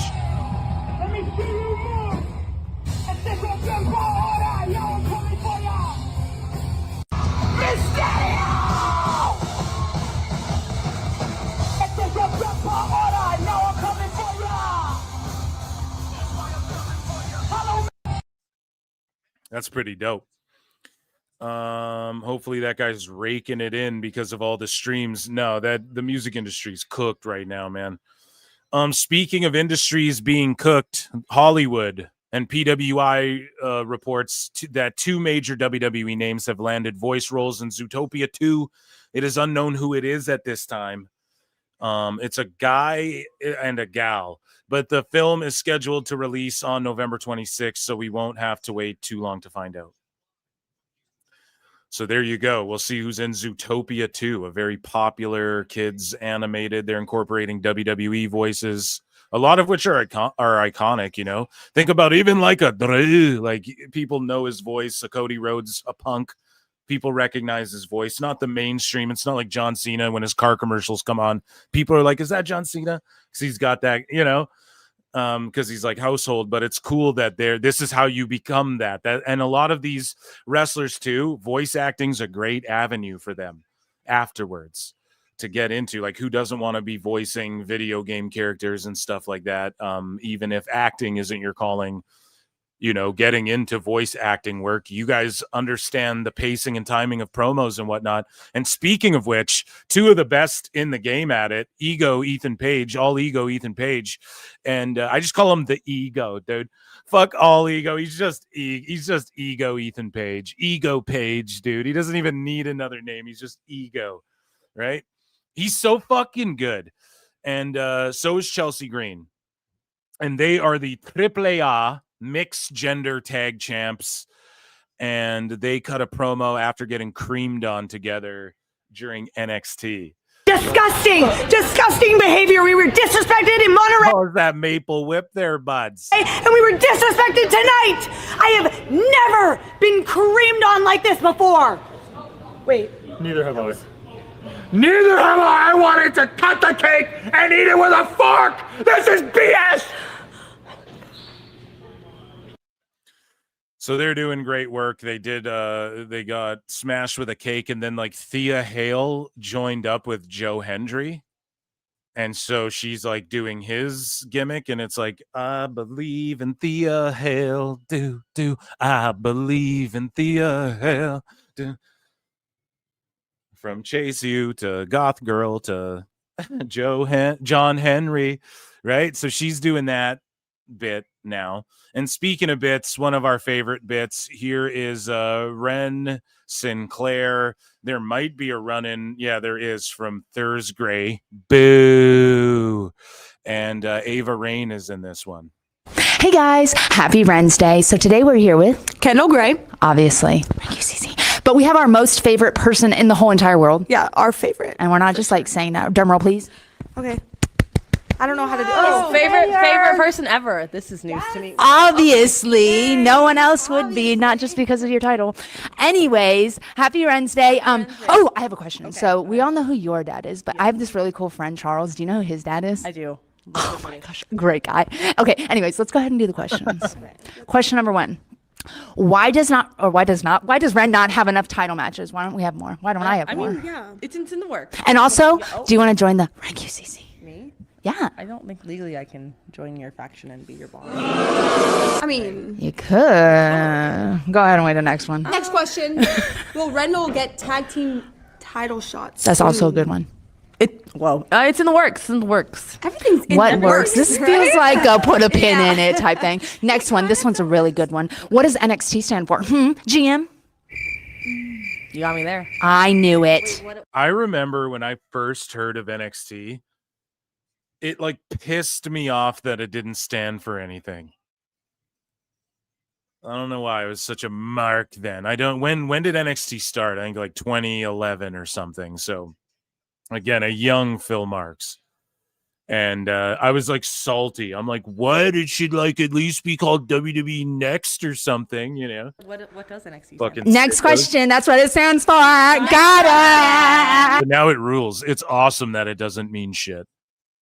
You know? Will we see Rendell in New York? Can we go to New York? Come on. Ava. I mean, New York needs us. That's I don't hear anything. Ava, I need New York. Concrete jungles where dreams are made of. Ava. Damn, bro. I want some pizza. And that, ladies and gentlemen, was WWE News Part 2.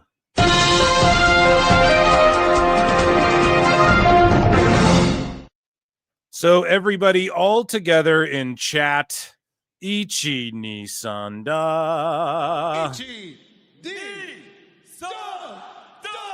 Because it's time for more AEW news.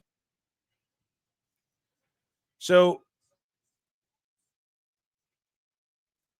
Will Ospreay says he's not returning to AEW in January after all. And I put a tweet out about this. I was like, dude, sickos were spreading rumors that he was going to be back in January. He just had neck surgery. You shouldn't, as a fan, even want him back in January, for fuck's sakes. And yeah, that rumor got kiboshed. Thank God, bruv. Thank God. Moving along here. So Hangman sent autographed T-shirts to the fan who had their Ice Fears Hangman sign confiscated at an AEW taping. Last month, I went to AEW and one of my signs got confiscated by security and ruined my night. Little did I know it would make the rounds online and catch the attention of the AEW World Heavyweight Champion Hangman Adam Page, who personally sent me these autographed T-shirts. This is the coolest thing ever, a gift from the World's Heavyweight Champion. I, who turned a negative into the ultimate positive. Hangman is now officially my favorite wrestler ever. Definitely some cowboy shit. So there you go. Tony Khan announces that there will be a women's blood and guts match. So we know that for sure. And that's cool. I mean, WWE seemingly moving away from there has to be a women's and a men's war games. Or maybe not. Maybe they lean right into having it separated. Or like what is Nikki Cross going to do? She's going to be in the dudes one, right? I'm sure she's going to jump off the cage. That's what she's going to do. She's going to jump onto a bunch of Samoans and they're going to sell for her. Or hopefully they just catch her and then like throw her through a fucking table or something. But either way, Tony Khan's like, we're having both. And we know that this Dynamite is going to run long because of the advertising for it. So tonight is like the eliminator matches for who's going to be in, or like who has the advantage in these war games matches. And then next week, I believe, is the actual blood and guts themselves. So that'll be a fun Dynamite to watch. I mean, I'm a mark for a gimmick, you know, 1 cage, 2 rings. There's a couple of them. Let's see if the women can steal the show from the men. I'll give it a good old shot. So moving along here, we've talked enough about that, though. A clip I dropped recently on the channel as well was talking all about like my thoughts on the tag division and all of that recently. So a surprising name has quietly been working behind AEW's creative team, says Ringside News. And let's see how surprising this name is here. Archibald Peck, or Robert Evans, is one of our writers. He works with the talent and doing interviews and just a very, very intelligent, super intelligent guy. This is Shivani talking. He and my son, Matt, became very good friends. They're both Star Wars nerds. I think we use him the right way because he's very smart. And he's a guy who wrestled in Chikara, I believe. So, no.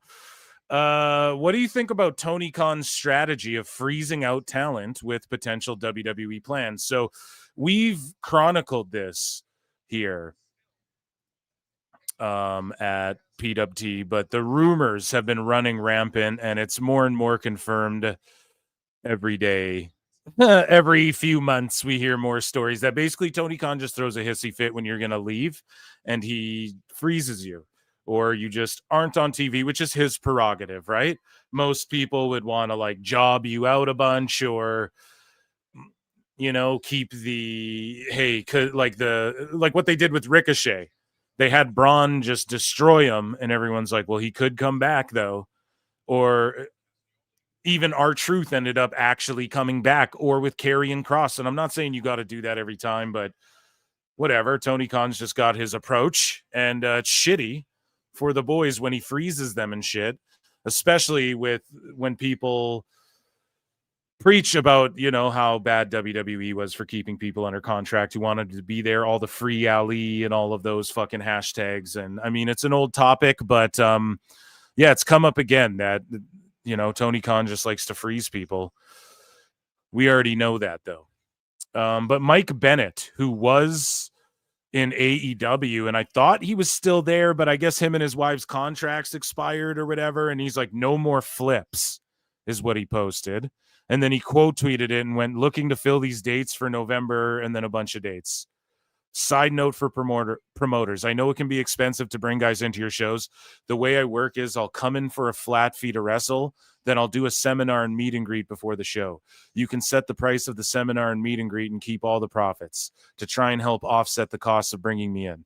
I just want to wrestle and help as much as possible.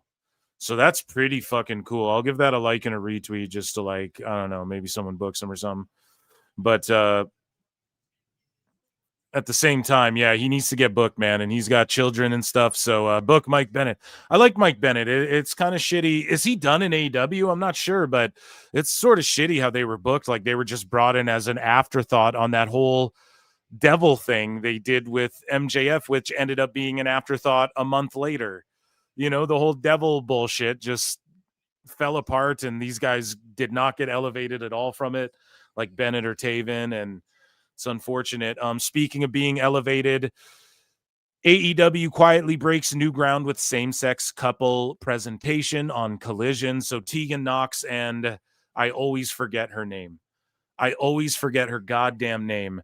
Her wife or girlfriend. They are like visibly an on-screen lesbian couple, and I don't know if any wrestling promotion has ever done that. And instead of this being like hailed or praised or like breaking ground and being, people don't really give a shit. And AEW's done so much silly shit. Well, there's already been girls kissing and stuff, so this isn't breaking ground like the way they maybe could have presented it, or I don't know. Ellen DeGeneres, everyone remembers that, right? She came out as gay, and that shit went crazy. The first gay kiss on television was on one of these, I think it was like Dawson's Creek or whatever, and that's something everyone remembers. The first, they could have broke some ground there, but again, they've done so much ridiculous shit, and girls are already kissing and stuff like that and on those shows, and HLA did it first, pal. So Brian Alvarez, and we were talking with Husey about like PWG and training facility. We touched on it briefly, but AEW recently, according to Brian Alvarez here. So Brian Alvarez, AEW recently moved all of their storage items from Florida over to Nashville. So there's no longer a training ring in Florida. This is notable because that's where the wrestlers would go to work out and try and get cleared. What? Huh? That existed? Not sure what the plan is now. So they even scrapped that. Tony Khan even scrapped their training. The best guys, Tony Khan. The fuck is going on? They just don't give a shit about the future of pro wrestling. I really feel that way. Or if they do, they're just misguided. When I say they, I just realistically mean Tony Khan and the people who like champion him and shit.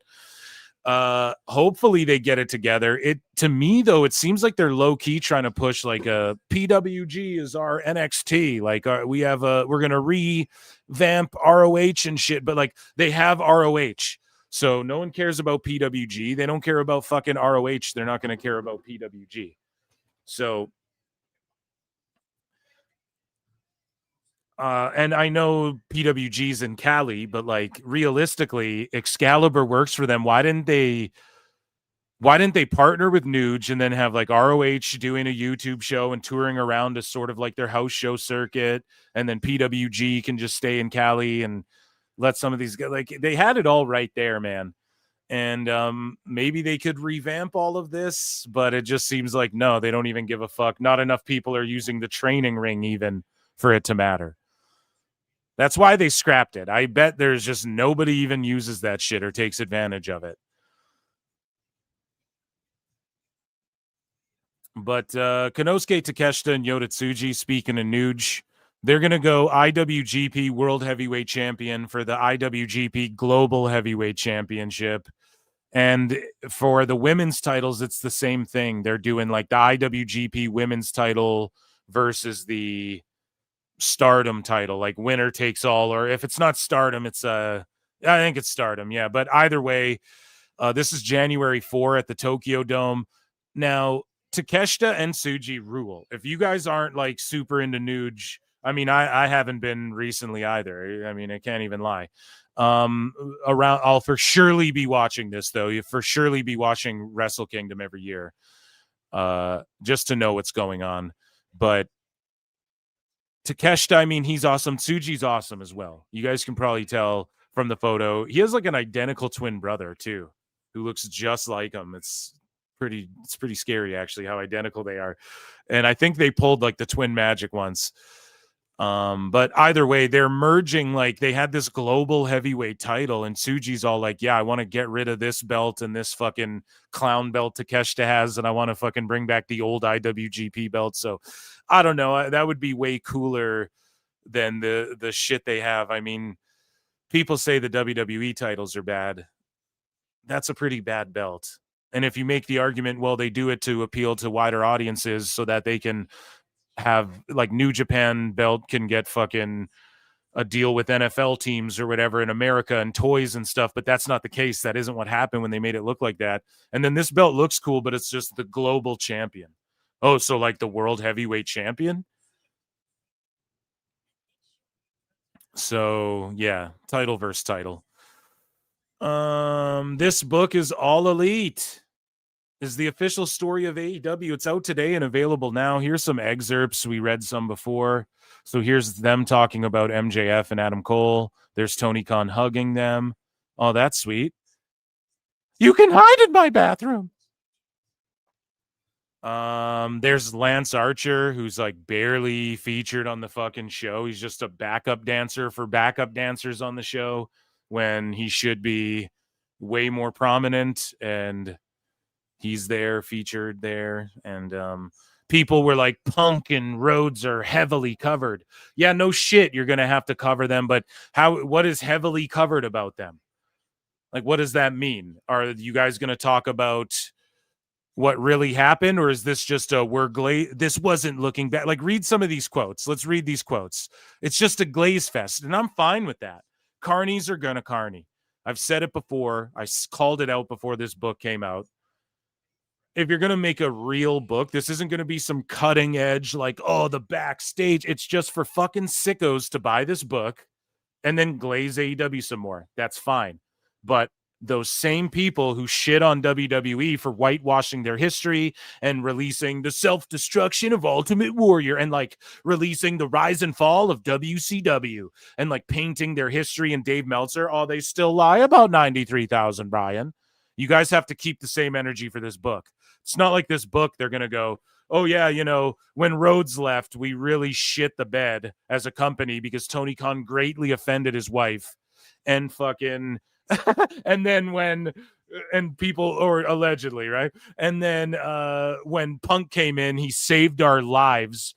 And then he left, and then the show he was on that he brought in, or I think Rampage got canceled first. They bring in Collision. whatever order it happened in, but he left the company, and then now we're getting outdrawn by fucking indies. There's indies selling 1,800 tickets for indie shows right now with Vince Russo on them, and we can't even sell 1,300 year 6 after Punk left. Like, if they're not going to say that truth, then it's just pulling a Vince McMahon. Do it. Carnies are going to carny. That's my take. Where's anyone coping over this? Where's anyone calling Tony Khan out other than your boy Phil going, what the fuck? This is just a crock of shit. As far as, like, again, just not keeping the same energy. Hashtag free Ali, but freeze Phoenix. Hashtag freeze Phoenix or whatever, you know? It's just, so there, I don't know. There's just these quotes like, there was the opportunity to become something bigger. AEW is opening doors in a major way. What doors did it open? Guys just made a bunch of fucking money. So Tony Khan says, I think pro wrestling at its best can be about all different kinds of rivalries and relationships, friendships and grudges. Wow, how prolific of a thought that everybody fucking realizes. That's why we watch pro wrestling. Moving along, Tony Khan says, this wasn't looking back at WCW and ECW 20 years later and trying to recreate it. We were going to make our own history. Okay. Oh my God. All he's done is recreate the worst of, like, every bad wrestling company. WWE, TNA, WWE, I said WWE twice, because that's how bad it was, pal. At certain points. ECW, right? WCW, he's fucking brought the worst of most of it and clumped it together. So yeah, guys, go and pre-order, or it's already out, pardon me, not a pre-order. Order your copy here of this book is All Elite if you want to read more. But again, I called it. I told you guys it's not going to be, again, they could have broke ground. They could have been the company to go, no, we're going to fucking pull the curtain all the way back. And they don't have to do that. I don't care. But there's no way this is like a compelling read. If you're a fan of AEW, you've already heard all these quotes. You've already heard Tony go, it's great. It's very great. Everything's really great. You've already heard him cope over other companies and shit. Like, what is this for? It's just like his backstage videos. What is this shit for? Who is this for? Just yourselves to, like, Tony Khan to just pat himself on the back and go, we have a book about AEW, which, by the way, will sell 100,000 copies in the allotted amount of time, which then the New York Times will be like New York Times bestseller or whatever, an Amazon bestseller.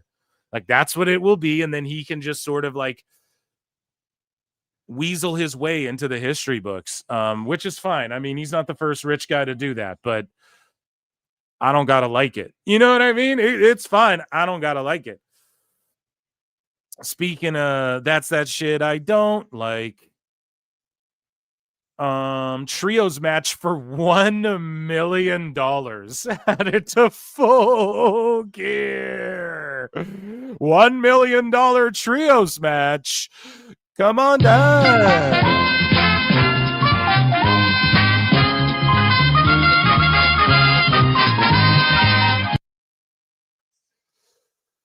I mean, I'm not against that, but, like, why isn't there a story about this? Why isn't the Bucks' whole thing, they, like, make a one-off goofy graphic on a pay-per-view of their bank account? Why not make it, like, serious, or you like a Happy Corbin? Like, $1 million, that's a life-changing cheddar. If you're smart, if you're an idiot with money, you're like, oh, that's fucking, if you're just like a down-to-earth regular guy or gal, $1 million, you're like, well, that fucking takes care of a whole lot, you know? Even for wrestlers. But Tony Khan has no perception of that, so it's just like, $1 million on the line. Bro, people would do Squid Game type activity for $1 million on the line, you know? People do it for less. People get in the UFC cage and fight each other and head kick and elbow each other to shit and choke each other unconscious for way less than $1 million. We're talking world champions, dude. Do it for way less than $1 million. So, I mean, this should be a way bigger deal, but it's just a nothing. It's just Tony Khan like, I know, $1 million in a trios match. Not even like Not even like one-on-one. Well, it's not really $1 million because there's 3 guys. So it's like they have to split it up into $33,333.33. Fucking asshole. Oh, man. So Thunder Rosa addresses breast implant rumors after fan speculation. So again, the sickos be sickoing, and she says, I just gained 6 pounds. I'm packing a lot, in the trunk. The trunk is trunking. I'm packing. People were asking, like, seriously, were asking if I got a boob job, but I just gained weight, Yeah, I mean, Thunder Rosa is like one of the biggest missed opportunities for AEW, and it sucks that the ship has sailed on her likely in WWE, unless they pick her up whenever her deal's done, and she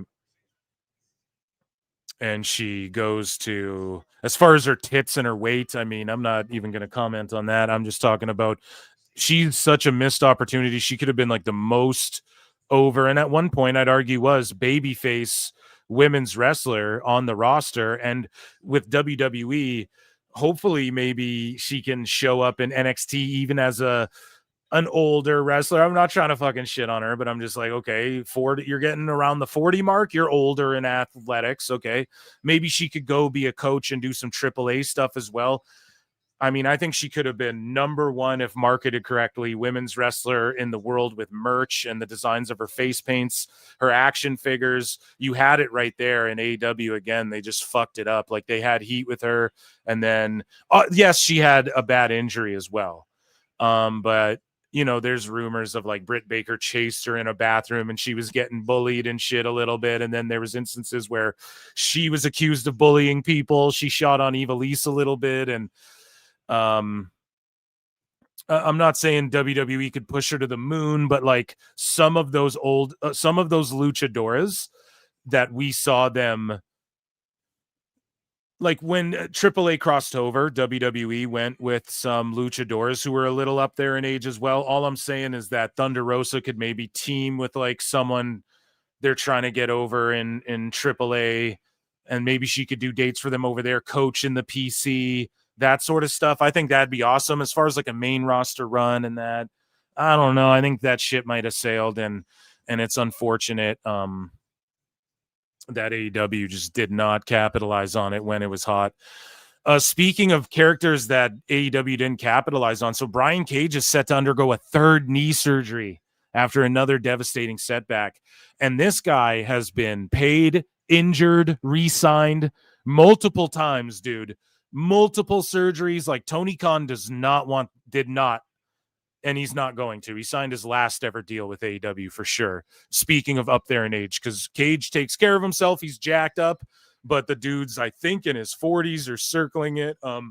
Let's look. Brian Cage, wrestler, age. And again, not shitting on him. He's 41. I think he just signed Tony Khan's throwing dough at him because WWE did want Cage for sure. And again, he's injured, and Tony Khan's keeping this guy and paying him to be, and I'm not even going to shit on it, but a guy that just wasn't used in AEW. Like, if he went to WWE, man, they would have pushed him like fucking crazy. They would have figured out what to do with him for sure. At least give him something more compelling than just like he's a heater in random factions every, so shout out Brian Cage. And this is unfortunate, dude. A 3rd knee surgery. He's been gone forever. And like, when he comes back, is it going to matter? Speaking of, is it going to matter? There's a lot of doom and gloom surrounding Mayor-elect Zoran Mamdani. And he went viral for being an AEW fan. And so Zamdani is a sicko. Ooh,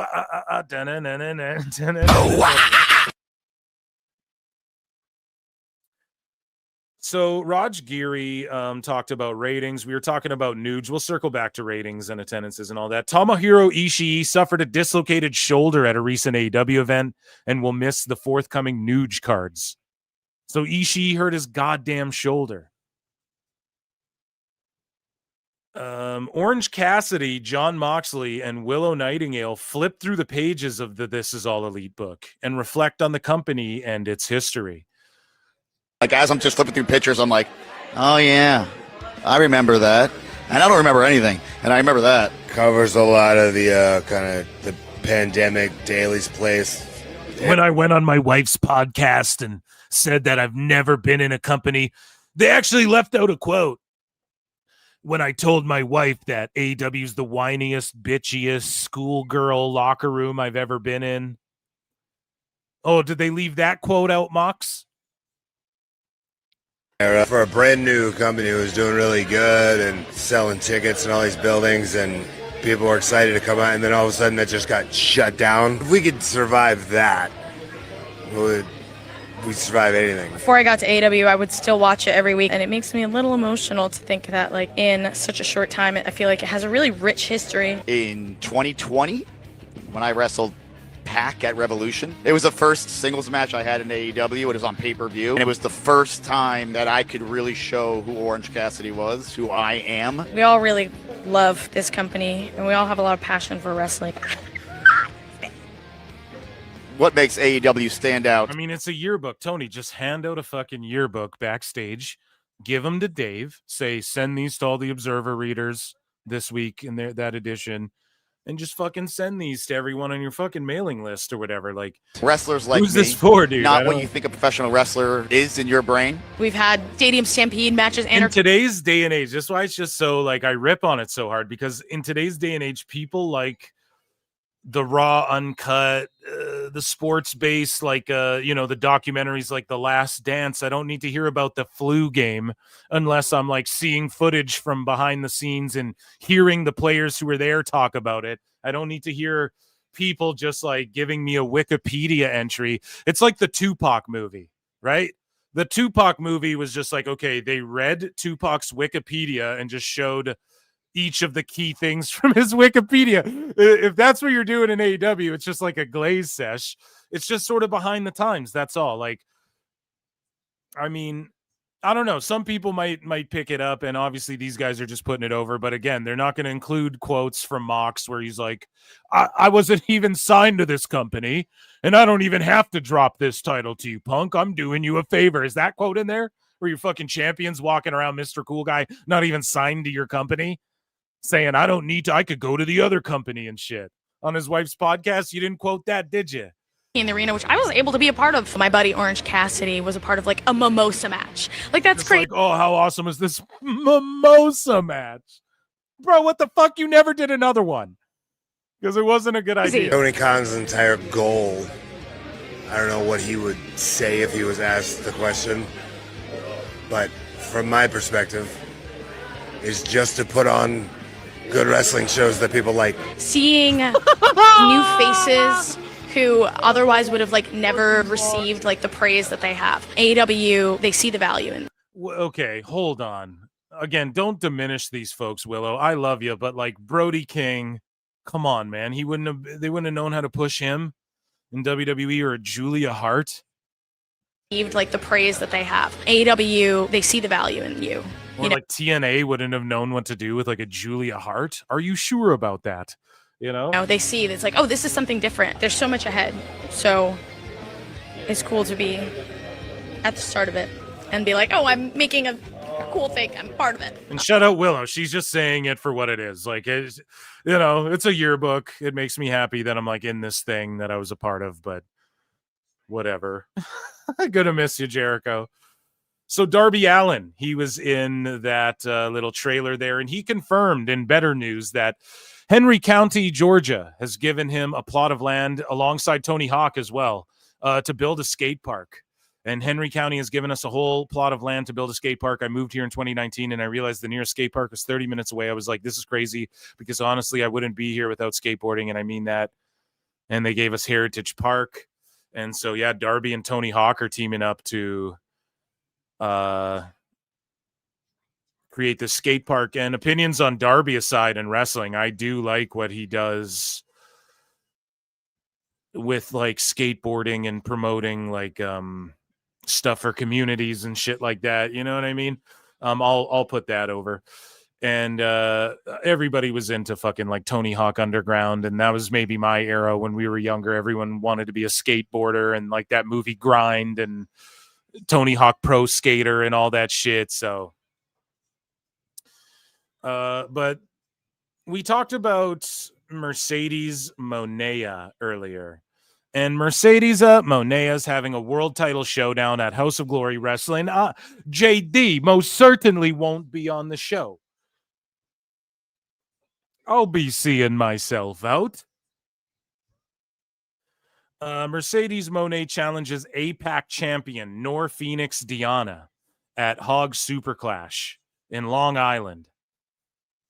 Phoenix defends her title on U.S. soil for the first time. And poor fucking this girl is going to come here from whatever part of the world she's from and drop her title to Monet or what? God Sometimes damn in life, it. you gotta be a hoe. So I guess this is I forget where this woman's from here. Let's look this up. Nor Phoenix Diana. And so she's a Malaysian pro wrestler. So shout out Malaysian Pro Wrestling. And she's traveling to the US for the first time and challenging Mercedes Monea. And JD's like, what's in the bowl, bitch? Yeah, it's I wonder if Monet will drop her title, or pardon me, if this Diana, pardon me, I'll call her Phoenix. I wonder if Phoenix will drop her title to Monet, and then does Monet gotta go defend it on the Malaysian pro wrestling circuit? Like, what happens? What happens there? Lex, what happens in this situation? I don't if she wins that know. belt? Me neither. I think she's gonna weasel her way out of defending any of these fucking titles or losing any of these titles, you know. But good for Tony Khan or whoever put this deal together for Monet. Good for them. Speaking of good for AEW, things have not been looking so good in the ticket sales and ratings department. So on November 8th, Collision Saturday at the Bayou Music Center in Houston, Texas. They've sold 1,300 tickets. The setups for 1,350. People are like, well, they sold it out. Yeah, but why can't they go to the bigger buildings anymore, dude? Like 4 years ago, they'd have to go to the bigger building because there's just no heat on any of this shit. So, like, okay, good for them if they sold this out. Like, I'm pumped when AEW does the smaller venues and accepts that. But you can't then turn around and be crying about fucking SmackDown did 4K or whatever, right? I don't want to hear it. JCW just did 2,000 tickets. There's another show here. I think I thought I bookmarked it, but it's called like Buzz Killer Pro Wrestling sold like 1,800 tickets for a show recently. So I don't want to hear shit about it, you know? Like a Collision should be way hotter than this. Is what it is, though. Speaking of Collision, they scored their lowest 18-49 in show history and their third lowest audience in its time slot on Saturday, courtesy of Raj Giri, against a monster World Series Game 7. Yeah, I mean, I was watching it. It was devastating. The baseball game was devastating if you're a Canadian. Because Canadians all rally together and cheer for the Jays or the Raps whenever they, make it far, but in the playoffs. But yeah, it was a fucking entertaining game though, dude. And back-to-back champions there. But on the wrestling side of things, Collision averaged 217K viewers, and there was no trick-or-treating going on.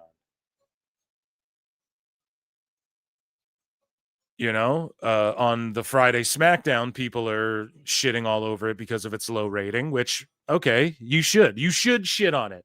But just to compare the two, there was trick-or-treating and a World Series Game 6 going on that night as well. So I mean, what are we doing here? Why are all the AEW fans mad about the WWE ratings and not worrying more about this? Where were you all to watch this show?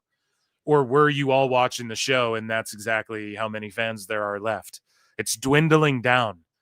That's the fucking problem. And people don't need to talk about how WWE's cold right now. Okay, it is, sure. AEW's been cold for so goddamn long. Why can we not ever focus on that? Why can no one ever focus on that to try and help it? Especially the people who claim they care. I don't know. So yeah, wrestling overall shitting the bed for their respective beds for incredibly intense and epic fucking sports, right? Alexander Ovechkin just scored the 900th goal or whatever tonight. Like shit's, sports are going crazy right now. And it's expected. Wrestling is going to do lower viewership, especially with shitty shows like SmackDown. Hey, we admit it's shitty. Collision's shitty too, right? So that's why it's like this. Hopefully people can just start admitting that and maybe things will get better on that front. So Dynamite tonight has 1,300 tickets sold. Again, it's the sellout. This is just an updated to show you they did in fact sell out. And then Dynamite Blood and Guts next week, right? They did a house. So they're set up for 4,100 and they've sold so far 3,500 tickets. They'll obviously sell this out. They'll do the 4,000 tickets and good for AEW. Now, again, it sucks when you got to look and go 3,500 tickets for them. 4,000 is like, oh man, AEW crushed it. That fucking sucks because they used to do way better than this. But man, the Blood and Guts, if nothing, proves that it can draw a little bit. Now, if you put the right bodies in there, if you build up to it correctly, if you don't make cringe videos like this one from your hotel room going, we have a big announcement tomorrow, but I'll announce it now. Blood and Guts. Tune in tomorrow to hear the announcement that I just announced now. It's great. Right? Then maybe it would have even more intrigue. And if you really build to it correctly. But just to compare again to WWE, their War Games, they didn't have to announce shit, and it sold tens of thousands of tickets. So, again, I would worry more about AEW if you're an AEW fan, but I'm going to stop beating that dead horse. Like, it's just, this, I want to compare this to TNA, which we're going to get into TNA news quickly. I want to compare this to TNA's ticket sales for their next pay-per-view. Because TNA did really good. They did like 7,000, 8,000 for their Bound for Glory event, but their next PLE or pay-per-view called let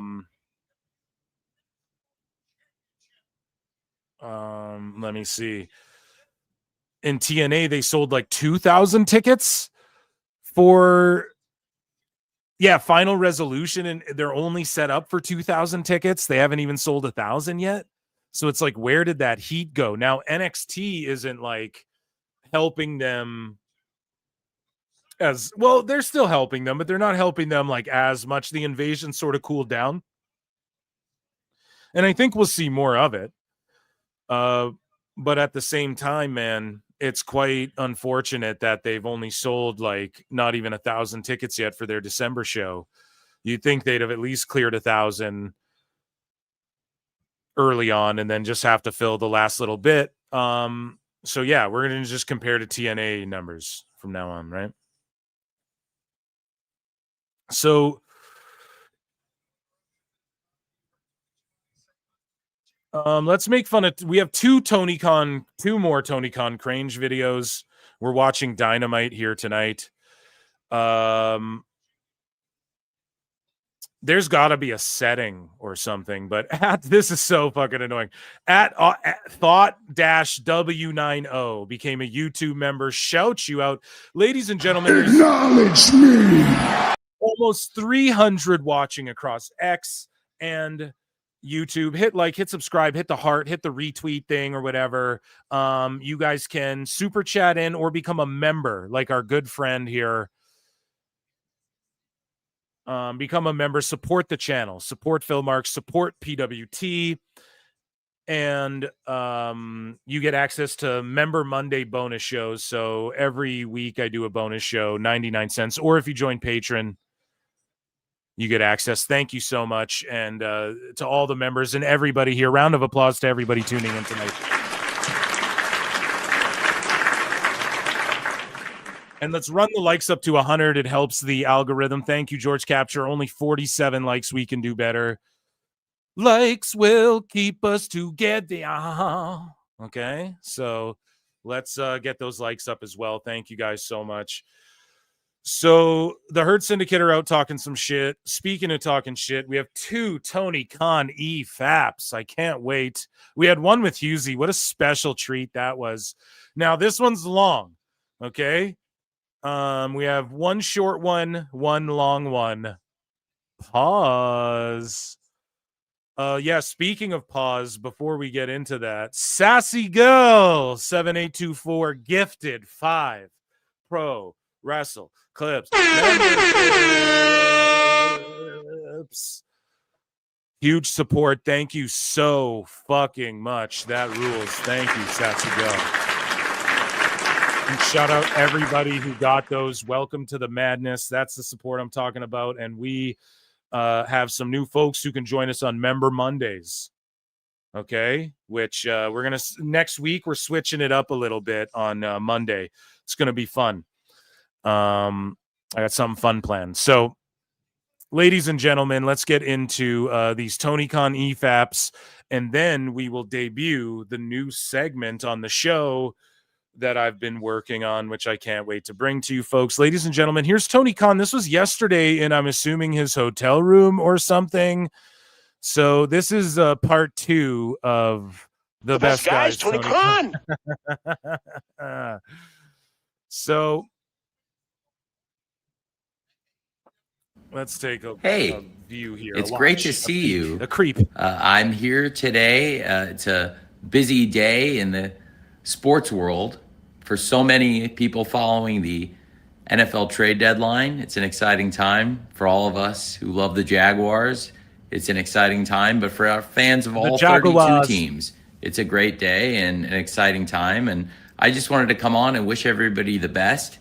It's November now. It's the start of the holiday season officially. I'm right there with you, Tone. And it's a great time in wrestling. It's a great time for AEW. And I've been in New York today at the Sportico conference. My dad was kind enough to come watch me speak, which was above and beyond supportive parenthood. And I was on a panel with some very cool, very interesting, and very well-connected young sports owners, people involved in sports. It was a panel on the next generation in sports. And I figured out something they all had in common that was pretty cool. I was there with Nick Wrestler from the Atlanta Hawks, Hannah Harris, who I know from the Washington Commanders, who's also with the Philadelphia 76ers and the New Jersey Devils, and of course, Crystal Palace. And then with Zach Leonsis from the Washington Wizards and the Washington Capitals. And what I figured out is all 3 of their families with the of course, the Verizon Center, looking back, so many great buildings, but really like looking back at the history of AEW, there's been so many great places we've been, but looking back, I think, first of all, the first Dynamite, the Capital One Arena in Washington, D.C. So that's a cool thing we shared with the Leonsis family. The Leonsis family. Do I need to Google what fucking... Let me look at this. The Leonsis family. No way that I actually spelt it right. Oh my God, I did. I just guessed and got it. They are prominent in the Washington, D.C. area, with Ted Leonsis being the owner of Monumental Sports and Entertainment and a major figure in technology, sports, and philanthropy. His family is known for significant philanthropic efforts, particularly their support for Georgetown University's entrepreneurship programs. Okay, so CEO of Monumental Sports and Entertainment. He owns the Washington Capitals, and they own the Washington Wizards and the Washington Mystics. Or Mystiques. I'm an X-Men fan, so it's and then having been to Atlanta and having, of course, run there and having been at State Farm with the Atlanta Hawks, and that's something in common with Nick Wrestler. But then also getting to talk to Hannah Harris, and it's kind of cool because the New Jersey Devils and the Prudential Center are going to be hosting AEW Full Gear very soon. So all three people I was on the Sportico panel with, their families have hosted AEW shows in their arenas, which is pretty cool. And it was amazing to be at this event. And is it, Tone? to see the kind of interest there was in AEW from owners of the top sports teams and from the great people at Sportico who were very kind to have me. Yeah, dude, the Leonis family sound like fucking supervillains in a Bond film. And it was a great thing, and it's an exciting time. It's an exciting day in sports, and like I said, it's an exciting time for AEW. I think it's been a great year for AEW. We've had great shows throughout this year, and I thought this past week both shows were really tremendous, and I was really proud of the Fright Night Dynamite and the Fright Night Collision that we put on this past week. And you might say, well, what standard do you hold there? How do you know they were good shows? Thank you, Tone. Thank you, Tone, for you might, and Phil Marks might be wondering. I mean, what standard is that for really great? Well, let me explain. So let's hear finally, Tony Khan seemingly is going to give us some sort of explanation as to what great is. What does great mean? Let's get a curriculum here. What makes it feel like a good show to you? And I think I go off what the fans say. I really love to hear the feedback. And what the fans say? Clearly not, bud, because you're fucking hemorrhaging them. From the AEW fans who watched these shows, it felt like there was really a positive sentiment, and people felt like they liked the shows top to bottom, and we got really good feedback. So I was really happy about that. And November is an exciting time every year for AEW because it's always AEW Full Gear, which I just mentioned will be at the Prudential Center November 22nd. I invited Hannah, whose family owns the Prudential Center, the New Jersey Devils. And you invited her to her own building. They run that building, and I said you should come to the pay-per-view. So they may be there too, and that would be great. That would be great. I need that for the soundboard. And that would be great. Oh, man, it's too good. It's too good. He invited them to their own building to fucking watch the show that they reluctantly have to hold there. But I'm very happy to be out doing media, talking about AEW. It seems like there's so much interest in what we're doing, and I can honestly tell people our fans are really loving the shows that we're putting on. Last week, the response to Fright Night Dynamite was tremendous. I thought Fright Night Collision was excellent. So many great things in that show. And of course, the lowest key demo ever. The announcement of the participants in the women's Blood and Guts match, and Blood and Guts coming your way next week on Wednesday Night Dynamite. That got a lot of attention, as did the high quality of the wrestling on this Collision show. Tone, you're trying to bring attention to stuff. You're trying to bring attention to stuff. That's what you're trying to do. You're sitting there going, it brought such great attention to who? The people watching this already? We beat it to death, but it's just like, we fucking know. The people watching this already know. They're the ones that you think gave it a lot of attention, and no one cares about those folks, and they're fucking dwindling. With the CMLL championship match, Mercedes Moné defending the title against Olympia. And of course, Mercedes Moné will be fighting in that Blood and Guts match next Wednesday. Mercedes Moné also competing in the AEW Women's World Tag Team Championship Tournament tomorrow night. And I'll have more to say about that. And Moné just has it all. Moné just does it all. She's in the Blood and Guts. She's got all the fucking belts. She's in the fucking tag tournament. Of course, a huge lineup tomorrow night on Wednesday Night Dynamite. Just artificially making her like this goat in the wrestling biz again, like in this way that only Tony Khan can, because he's like a billionaire. We'll get to that, but it was a great Fright Night Collision. Mercedes versus Olympia. It was a great match. And I loved Bandito's match with Mascara Dorada for the Ring of Honor World Championship. I thought that was outstanding. I thought that was a great match. And I thought it was a great show. Just really tremendous and great feedback from the fans. And Fright Night Dynamite I thought was excellent. Tremendous event. And I'm very excited for Wednesday Night Dynamite tomorrow night. of course, It's just all confused. What show are you talking about? Make one video, talk about the one show, and then go. last week on Fright Night And then drop it. Wait a day, make another video for the next show, and then drop it, and then or do it like later in the day. Dynamite, we saw a four-way match to find out who challenges for the world title and for the tag team championships in these Fright Night four-ways. FTR with a great win, and FTR will be So there's 2 Fright Night four-ways, right? To crown number 1 contenders. And he doesn't get why no one cares about anything. was to Fright Night Dynamite with Hangman Page and Fright Samoa Night. Joe, and they'll be on opposite sides That was my tomorrow favorite night movie on growing Wednesday up. Night Dynamite. Just It's like going to be a Time great Cop. Dynamite, and I'm very excited to have Hangman Page teaming with Eddie Kingston and Hook. Hook, who, of course, was squaring off against Samoa Joe in that match last week. Oh, it's like just drop the graphics on your fucking Twitter and be done with it. Like Dynamite. this isn't. It's not even like he sounds fucking bored.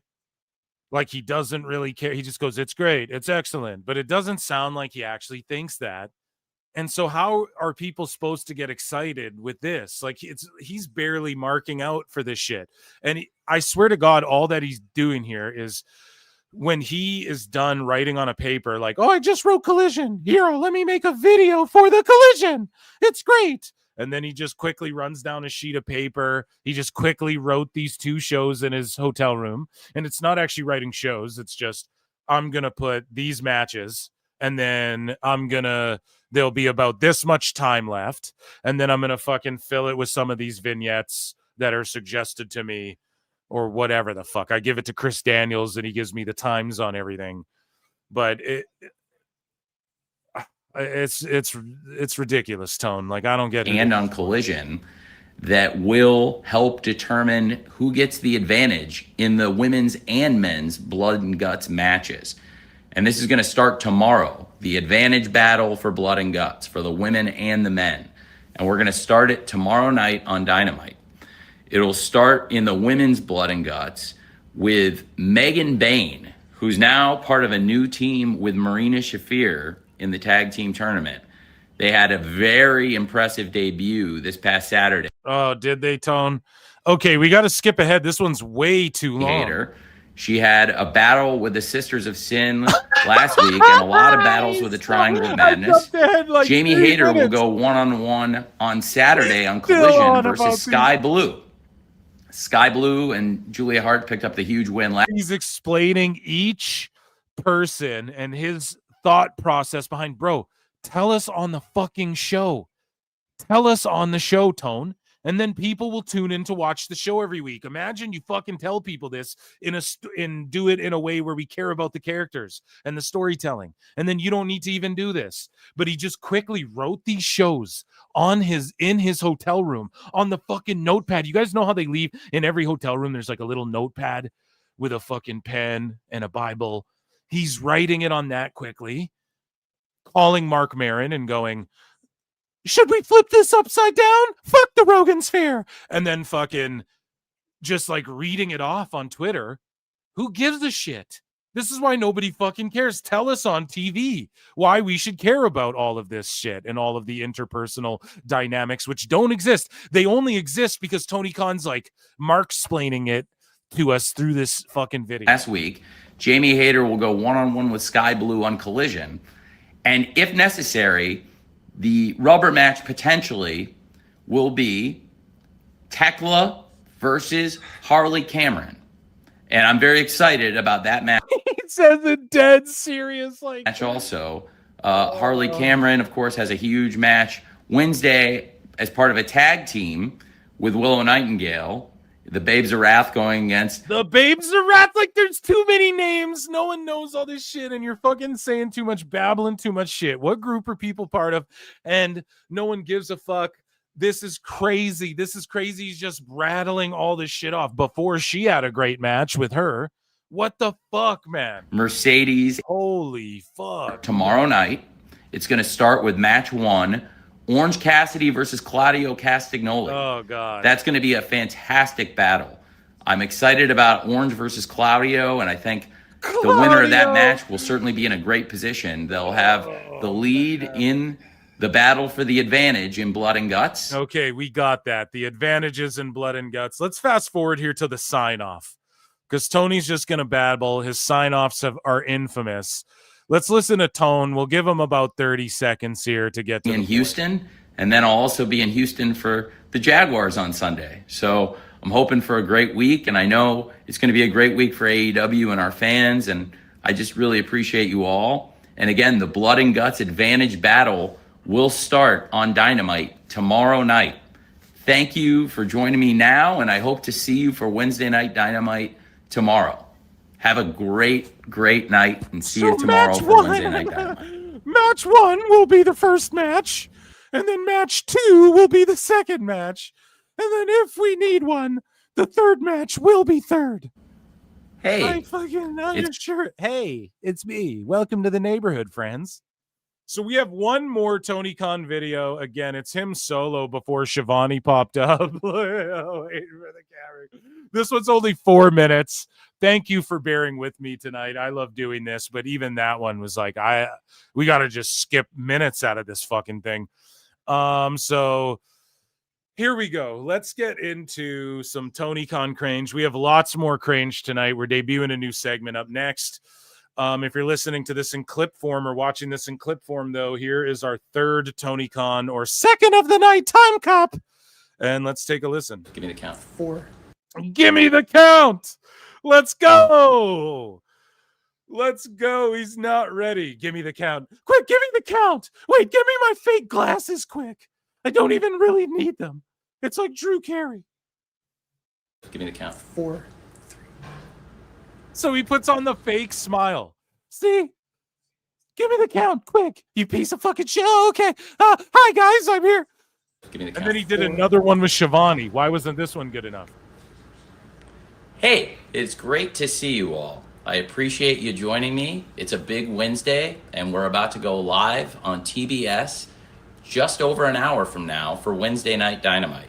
The show starts at 8 p.m. Eastern, 7 p.m. Central. We're live on the Superstation, TBS. We are on HBO Max streaming, and we're just 1 week away from AEW Blood and Guts. It's going to be a huge, huge show tonight. You said this in your other video. I'm so excited about tonight's Dynamite. I do have an announcement to make about Blood and Guts and about tonight. So how many takes? Like, does he just go one take? One take Tone over here? I mean, that's what I do. I do the live show. We just go. We go off the cuff here, man. It's not easy to do. One take Tone. He's like, give me the countdown. Then he just rips it and sticks it online. Hey, that's good. Good for you, Tone. The advantage battle to determine who gets the advantage in the Blood and Guts matches. In the women's Blood and Guts match, we've announced great participants. I had already said that. Bro, we fucking know there's participants. They're all great, though. You should all know how great they are. Motherfucker, just say with the point. I'm losing my mind tonight. Unfortunately, due to some injuries, we've had to make some changes in the field. Unfortunately, I'm going to have to make another change, and it affects tonight's show as well. After last week's match, the Sisters of Sin versus Jamie Hayter and Queen Aminata in the AEW Women's World Tag Team Championship Tournament, we saw Queen Aminata. She was, frankly, not 100% at the end of the match. And Queen Aminata had said she was going to be good to compete. She wants to fight. She wants to compete. But today, here at the arena, in the pre-match examinations, the doctors have ruled out Queen Aminata. They do not want her. Fuck's sakes. Her to participate. She's a glorified, like, no offense to her, but she's a glorified jobber. That's because of Tone and his booking. But it's like, fuck, you know, it just sucks for her, who, like, she obviously wanted to be in that match. People like her, you know, she's someone that a lot of folks think could use NXT right about now, and not because of any lack of skill on her end, just she needs something more interesting than just showing up to lose, to be the one to eat the pin. So maybe actually lucky for Queen Aminata. She doesn't got to be the one to eat the pin. In the advantage battle, and with injuries, the doctors are skeptical and worried about putting Queen Aminata in the Blood and Guts match. She is a competitor. She wants to fight. She wants to go. But after her injuries, I think the right thing to do is for Queen Aminata to be medically taken out of this match, to be removed. And I'm sorry to do it. I know that Queen Aminata really wants to fight. She really wants to take on the opponents in this match. She's had a long-standing issue with Megan Bain, her opponent. Okay, bro, Tony, stop. Okay, Aminata's out, right? So then don't tell me about whatever problem can't get resolved now that I was looking forward. You know, let's say I am watching the show every week. Oh, now that doesn't get resolved. Don't start selling me on shit that can't happen now. Move on and start selling me the shit that you're trying to sell me. Holy. Tonight, and in particular, the Triangle of Madness opponents in this Blood and Guts match. I am going to have Queen Aminata step aside, and we are going to have Mina Shirakawa step into this match. Mina has also a lot to fight for. She was very upset to have her undefeated run on Collision ended last week when she was defeated with help from the Triangle of Madness, the Sisters of Sin, by Tekla. And with Mina Shirakawa's closest friend and tag team partner, Timeless Toni Storm, now announcing her participation in the match, Mina Shirakawa has said she wants to step up. Mina will fight Megan Bain tonight on Wednesday Night Dynamite. What? So Tony Khan, holy, oh my God, listen to this, dude. You what? So Tony Khan goes, yo, you know, Queen Aminata can't be in this match. She has beef with Megan Bain. She really wanted to be in this match. But you know what? Here's Mina Shirakawa, who's friends with Toni Storm, and now she's going to fight Megan Bain, and she's going to be in this match, and she's going to... It's great. It's like, who the fuck? Bro. The best guys, Tony Khan. Like, oh man, this is just for like Dave Meltzer's here writing this all down verbatim. He's just reading Dave's text message to him. Be Megan Bain versus Mina Shirakawa as part of the advantage battle. Oh man. And of course, the huge matches to determine who gets the advantage in the Blood and Guts. All of it starts very soon. It's just minutes away. We got Wednesday Night Dynamite, 8 p.m. Eastern, 7 p.m. Central. And since Mina Shirakawa is going to step up and fight Megan Bain, Mina's partner, Timeless Toni Storm, is going to make her return tonight. And Timeless Toni Storm will be on commentary for that advantage battle match tonight. It'll be Megan Bain versus Mina Shirakawa with Timeless Toni Storm on commentary tonight on Dynamite. And again, Mina is going to enter the field for the Blood and Guts match. We've got a lot of great action. Listen, man, people say Triple H is a mark for himself because he's like in the commercials promoting the company. And he's a face that all the Attitude Era people who have kids now like grew up as a fan of Triple H and DX and shit. And you know, they're mad that WWE posts videos of him like helping wrestlers produce their entrances and shit, like literally his fucking job, what he's supposed to be doing there, like actually doing his job. And they say that's self-indulgent and pompous and fucking being a mark for yourself. There's nothing more self-indulgent, pompous, and markish than fucking this dude. Fucking Mark!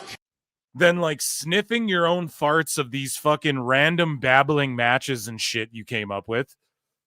Tone, there's nothing more self-indulgent than this. Like, this is just him whacking himself off. Like, no one gives a fuck other than us making fun of this shit.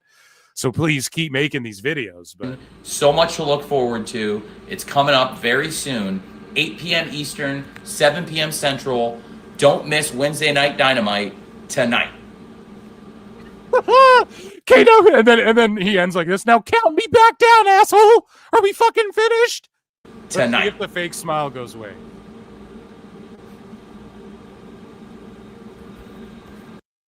Oh man, and the guy behind the camera. Do I end now? You fucking asshole! I stood there like an idiot with my thumb out. Holy shit, man! That is funny as all get out. And that, ladies and gentlemen, Ichi Nissan Da for a AEW news rather / Tony Khan is the best guy. And The best guys, Tony Khan. That was fucking awesome. So, chat. I have a new segment. So this is a new segment coming to PWT tonight, debuting tonight. It'll be great. And first, here's Chris Jericho. I look and see it's not just me. So many others have stood where I stand. We are the young, so raise your hand. They call us problem child. We spent our lives on trial. We walk an endless mile. We are the youth gone wild. We stand and we won't fall. We're one and one for all. The writing's on the wall. We are the youth gone wild. Let me get wild. Yay!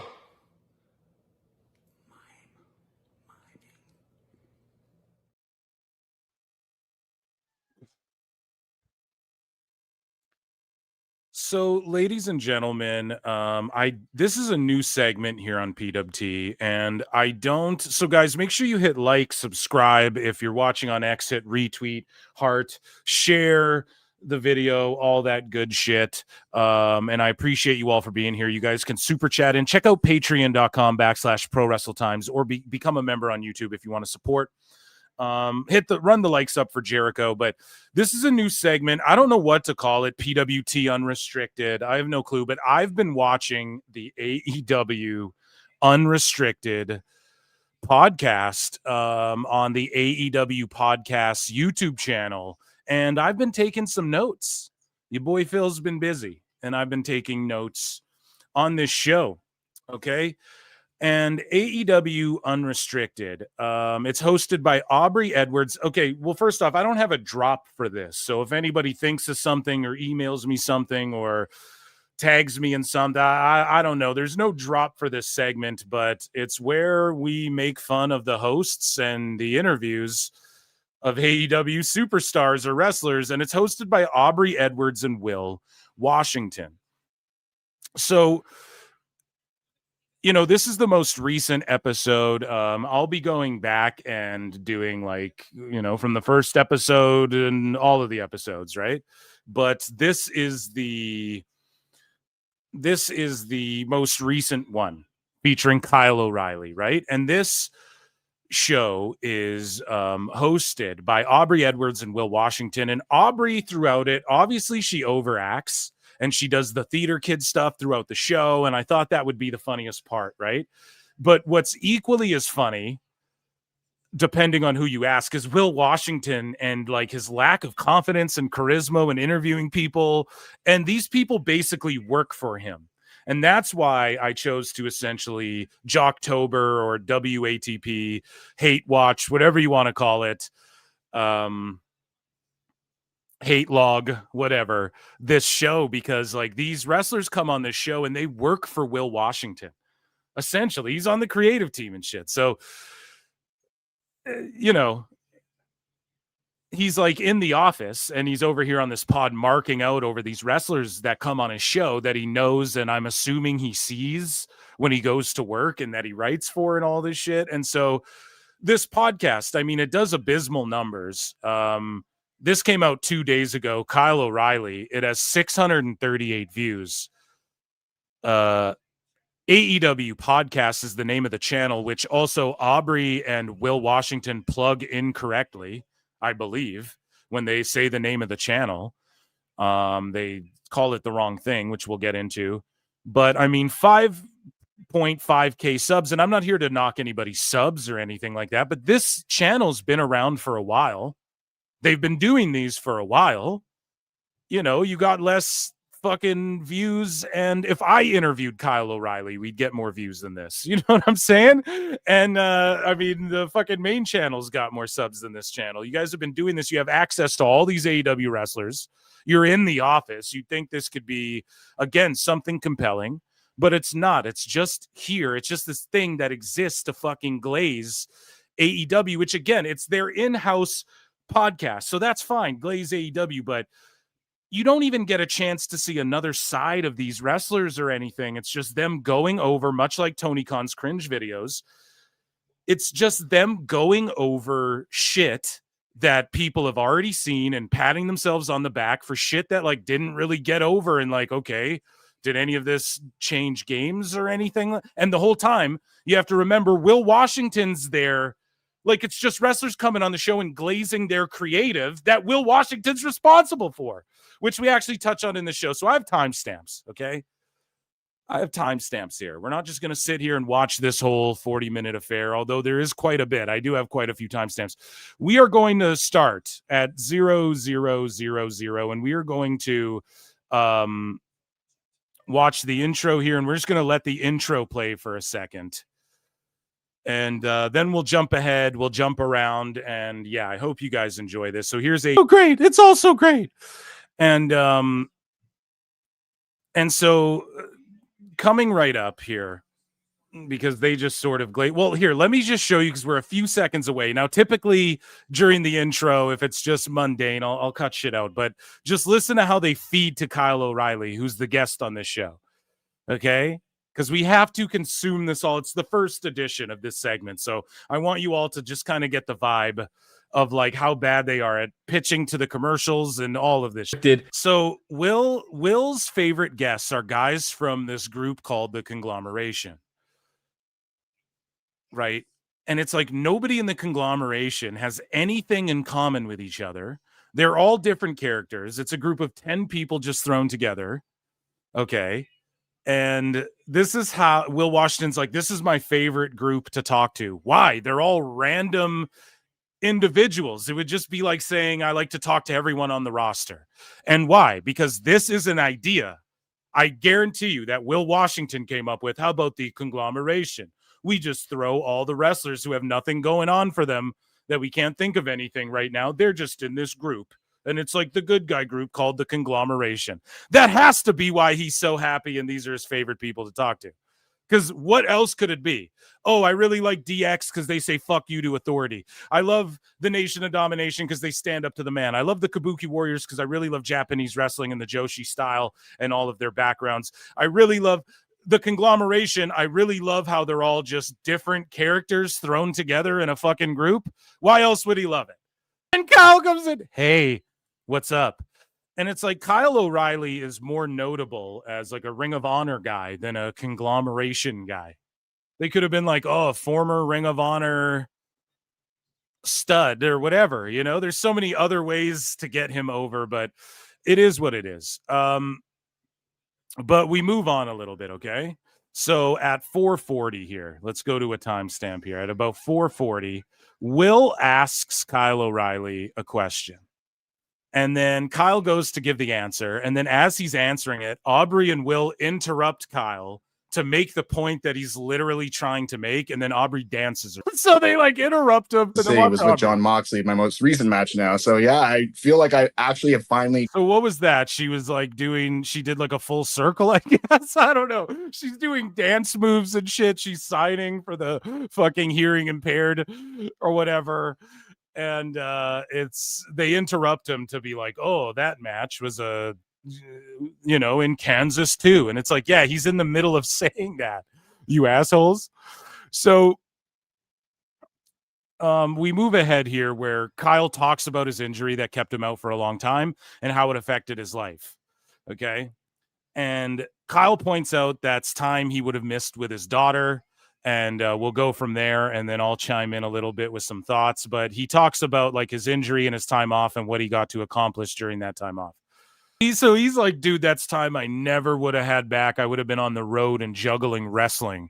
Like wrestling's the thing you juggle and not the home life in AEW, which is a good thing. I mean, that's a benefit. I think parents should be there for their kids and shit. But think about how some of the old school guys, why they would hear that and be like, what the fuck?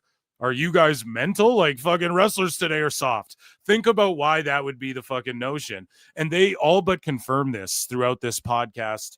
And yeah, we'll continue along. As well as that. So it was, it's crazy how life and the universe kind of hands you little treats here and there when they seem like the worst thing. The treat to O'Reilly, the treat is, hey, dude, my arm might not work again, but fuck, I mean, I'm getting paid a shitload of money to go be with my daughter. And I don't even gotta wrestle. It's just very telling about how wrestlers view AEW. And then Will Washington responds here. He just has a funny response. Let's take a look. O'Reilly coming back and Sting being on the same show. There's a saying there. I don't know what it is. Hey, LA Knight, what's that saying? Dummy, yeah. It was kind of a full circle night for everybody in AEW because I think everybody was super excited to see you back. Full circle. I don't think that's it either, Will. But everybody was excited to see Kyle back, but that's why I brought up Sting and how everybody was excited to see Sting there. And it's like, what are you talking about, buddy? And O'Reilly's sitting here like, what are you talking about? And He's like, yeah, for sure, man. So like two things here. One, it's a fucking podcast. Like, why interrupt it to pitch to the ad that way? Like, the whole point of a pod is you can just talk. And it's like, why not just insert the ad and edit around it so it doesn't fuck up the flow? And then you went right to the same thing. And it's filmed so that you cut and come back. So why wouldn't you just move the topic along? Like, that's your out. Oh, I don't have any. That's wild. Isn't that great? So you're out for 4 years. Yeah, he just spent the whole segment talking about that. So even if you didn't have anything to add, which she clearly didn't with the hell yeah, bro, totally. She was like, oh, sweet. You know, that's your excuse to switch topics. So continuing along with this here, Aubrey and Will mention how so much has changed in AEW, but they don't name one thing again. They just bumblefuck nothingness trying to make a Joker quip. And that's when Kyle O'Reilly makes a shocking admission, something I've been saying the whole time about the conglomeration and the overarching problem in AEW.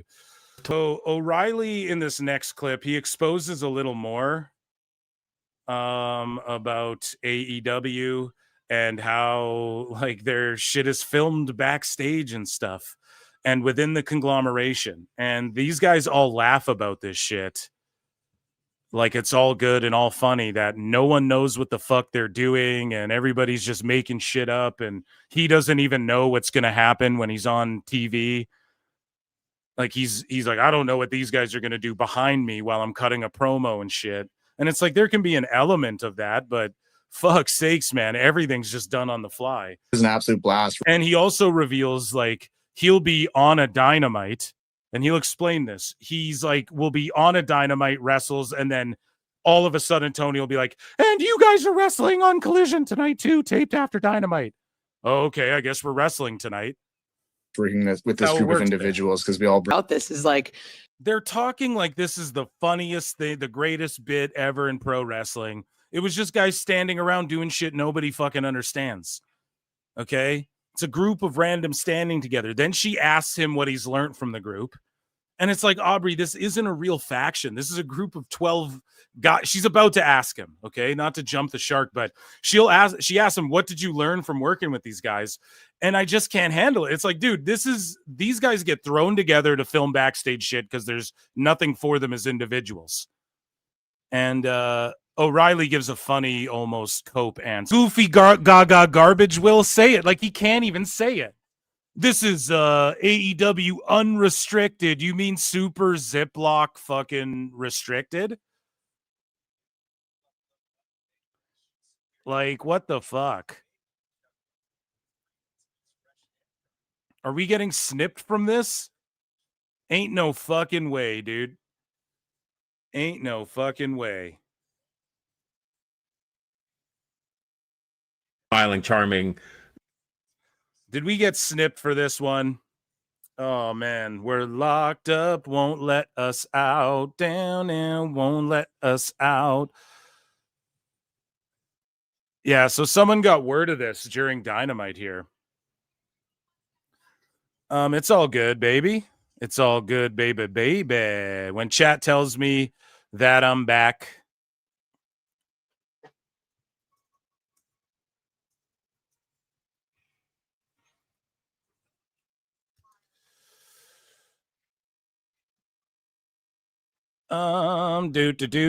Do. Let me know when you guys hear that I'm back. Let me know when you guys hear that I'm back.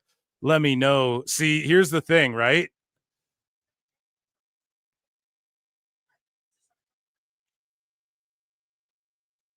Do do do do do do do do do do. Do do do do do. We're all okay. We're in this together. Do do do do do do do do do do do do do do do do. We're back. Are we back? I'm here. Are we back, chat? I'm here. Don't fear. See, this just in. I just received confirmation.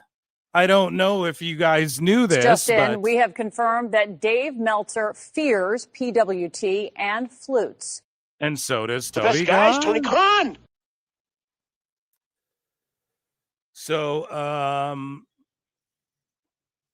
yeah, somebody just tried to snipe it. So don't worry, it's not a strike. It's not like any of the channel's doomed or anything like that. It's just a matter of I had to stop playing the content, I believe. So there you go. We got some angry geese at PWT.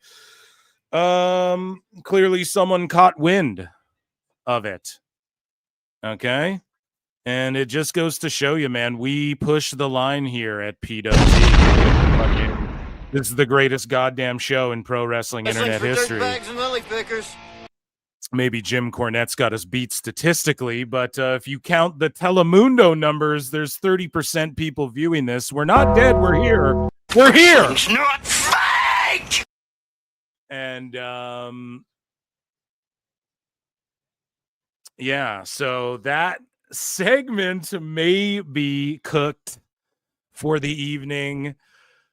Ladies and Aubrey, I didn't like that. Don Callis didn't, or Don, what's it? Don Stevenson or whatever, didn't like it. Right? You know what Sometimes they in say. life, you gotta be a hoe. Guys, like, subscription, super chat for that shit. We go hard in the paint here. So, guys, I think, actually, I don't think I know that this content that I'm bringing you guys is transformative enough. I know it for a fact, but again, dude, the show's so dangerous. We get sniped. The Halloween special got sniped too, if you guys were watching it on the live premiere. And again, I thought, I was doing commentary over Chucky stuff and Kane's kill count. We got sniped, but AEW, obviously Dynamite's on. They don't need us hating on them right now. So it's unfortunate, but lucky for you guys, I'm a professional.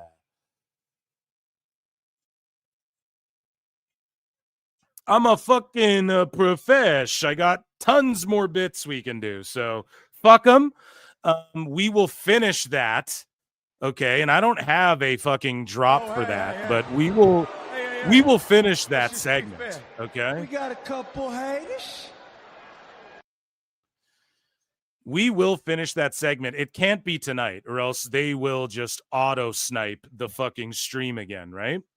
But I will repackage it. We got to transform it a little bit.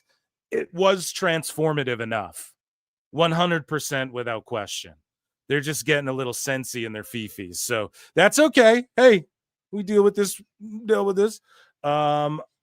This segment, we'll finish this another time. And this is the first ever edition. Round of applause for the first edition of PWT. It was almost done, too. There was just a couple more timestamps with some juice in there. Some really, really good shit, too, to cap it off. Some really great stuff. But, hey, it is what it is. You live and die by the sword. And we'll finish that. Don't worry, whether I do it in recorded form and I transform it even more. This will be especially because of that, because why else did we get sniped like that? Clearly someone in their fifis. And yeah, I can't wait to bring you more of PWT Unrestricted. I guess it's Are you sure about that? I don't know. Okay, no, it will work, I promise. And yeah, I had 3 more timestamps. It's a goddamn shame. Round of applause for the first segment. I thought it was fun. I had a blast. And there's more.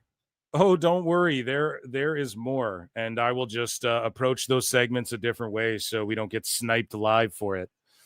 But yeah, that was a good old time. Speaking of good old times, guys, why don't we just run it back and we fall back into the good old fashioned and damn, we had like 300 some people watching as well. and then it fell down for a minute. So hopefully people jump back on and realize we're back on the air. Everything's good here, all under control. I had Tones people call my people, right? And it's funny because I'll promote that fucking pod more than anybody's promoting it. Like I'll get more eyeballs on it when I clip it and shit. All good though. All fucking good. We'll just do that on PWT pod or something like that, okay? So ladies and gentlemen, bad news in the chat. Get some Union Jacks in the chat. Ladies and gentlemen, I'm afraid I've got some bad news. It's miscellaneous news time. So the legal case involving wrestling legend Too Cold Scorpio has hit another delay. According to new court filings in Kansas City, Missouri, the trial for Charles Too Cold Scorpio Skaggs has officially been rescheduled. Following a request from the prosecution, the court has set a new trial date from January 26. The case was previously set to begin November 3rd after already being postponed from its original June start date. So, yeah, I don't even know. What did he do? I don't even know what he did, but awesome in-ring talent. CJ Perry is launching a podcast, and she announces who her first guest is going to be. I mean, I like CJ Perry. I like Lana. I like her when she's with Rusev, but I mean, who cares? Are you just going to bot views and shit? Because that's no one wants to hear it. Sherilyn Guerrero, the daughter of the one and only Eddie Guerrero, is beginning her pro wrestling journey, and she is signed to ROW, being trained by Booker T. So hopefully she gets developed well, and hopefully we see her and Dom, Dirty Dom, cross paths in some capacity. The return to the Windy City. So at House of Glory Wrestling, for surely a show that JD won't be on. I'm over here now. They moved me off the show. I'm on the B Squad. Those whoas. So Tyler Breeze is taking on the Amazing Red. So that's kind of like if you're a Smark, that's a dream match. Speaking of indies, MLW and Don Gato Tequila, Lucha de la Muertos, November 20th at the Charleston Music Hall. And they're set up for 600 seats, and they sold 463. So there you go. Trying to bring, I like what WrestleTix is doing, really just covering everything in the indies and shit more. Vince Russo, bro, I swerved everybody, bro. Start watching JCW Lunacy before I get there, bro. Get acquainted with the great cast of characters created by Violent J himself, bro. And the coach responds to this and says, I have to make this public. I've been friends with Vince Russo, and then as became partners, our show, that's how he worded it. Our show is a hit and is growing every week. But honestly, the fact that he did not offer me a spot with JCW Lunacy now, or he says simply because I'm one of the best heels ever on the mic, etc. Bro, I told you, motherfuckers, bro. Remember what I said? Jonathan Coachman seems like he wants a job too. That's all it sounds like. And then the first thing he throws out, like, I get it, they're bros, bro, and they both love wrestling, bro. But it's like the first joke you throw out is, I'm surprised I didn't get a job too. It's like, oh, come on now, Eric. That's not come very on fair. now, Eric. This isn't a healthy AEW. We're not just handing out jobs to every ex-WWE employee, Eric. So funny that the coach threw that out there. It's like, huh. So Mercedes Moneza, ex-husband Serath Khan, marries Miranda Knesevich in a private ceremony.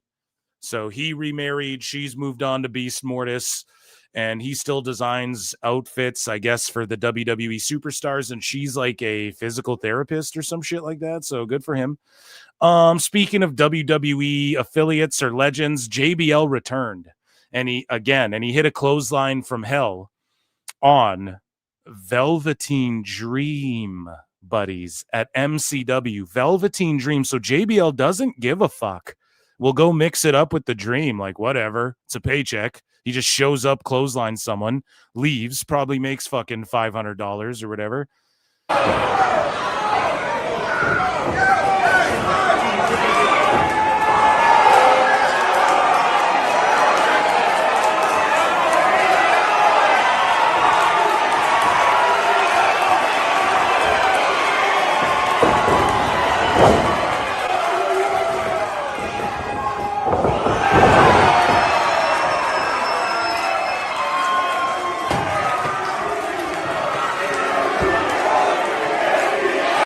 So he gets over for clotheslining the shit out of Velveteen Dream, but I wonder, he's not worried about any stink getting on him. I guess people aren't outraged about it. I'm not. I mean, it is what it is. I don't have to like the fucking guy, you know. Velveteen Dream can be a fucking weirdo, and I can support JBL. But Jeremy Padawar posted this. The founder of LJN Toys has died at the age of 98. You guys remember LJNs? Norman Joel Lewis was a pioneer in the toy licensing industry. Co-founding LJN Toys, his initials backwards, including the launch of WWE at LJN. Norman mentored Jack Friedman. Jack Friedman mentored me. Condolences. Thank you. And Matt Cardona gives his condolences. Speaking of condolences, we should send good energy to Luke Menzies, FKA Ridge Holland from WWE. He says that he never thought he'd not be able to pay his mortgage. And he says, I feel like I've just been hung out to dry after getting injured, working for another company on behalf of WWE. Add that to my contract not being renewed, knowing that I wouldn't be able to wrestle for 7 months. This is brutal. Yes, they are taking care of the surgery and physical therapy, but let's be honest, that's the bare minimum after what we sacrificed for the company. Plus the possibility of having to get my neck fused too. Talk about getting totally fucked. Yeah, so he's really like, fuck WWE. I mean, he's not outright saying that, but he's saying like, you know, they fucked me. And that might as well be saying fuck WWE to a lot of people in the business world. Now, you guys know my thoughts on this. Business is business. It is bullshit. If I was the one controlling all the monies, I'd fucking pay the guy. But again, it's not a charity. So other people have things too. I see it from both sides. But if Tony Khan wants to be one of these like save face guys, you bring Ridge in whenever his deal's up or whenever the 7 months of whatever, bring him in and maybe win some fans over. You know, he's going to be a game changer. It's nothing like that, but okay, bring him in as like a coach or so. I don't know. They need a fucking training facility. I'm not saying everyone's dying to see Ridge, but like just show you're not a complete sicko or all that virtue signaling shit everybody did, right? Tony's where everybody goes to get money. So Tone, here's a guy who needs some. You gave some to Rita Chatterton. Fucking here you go. Here's a guy who needs some, or does he not do enough flips for you?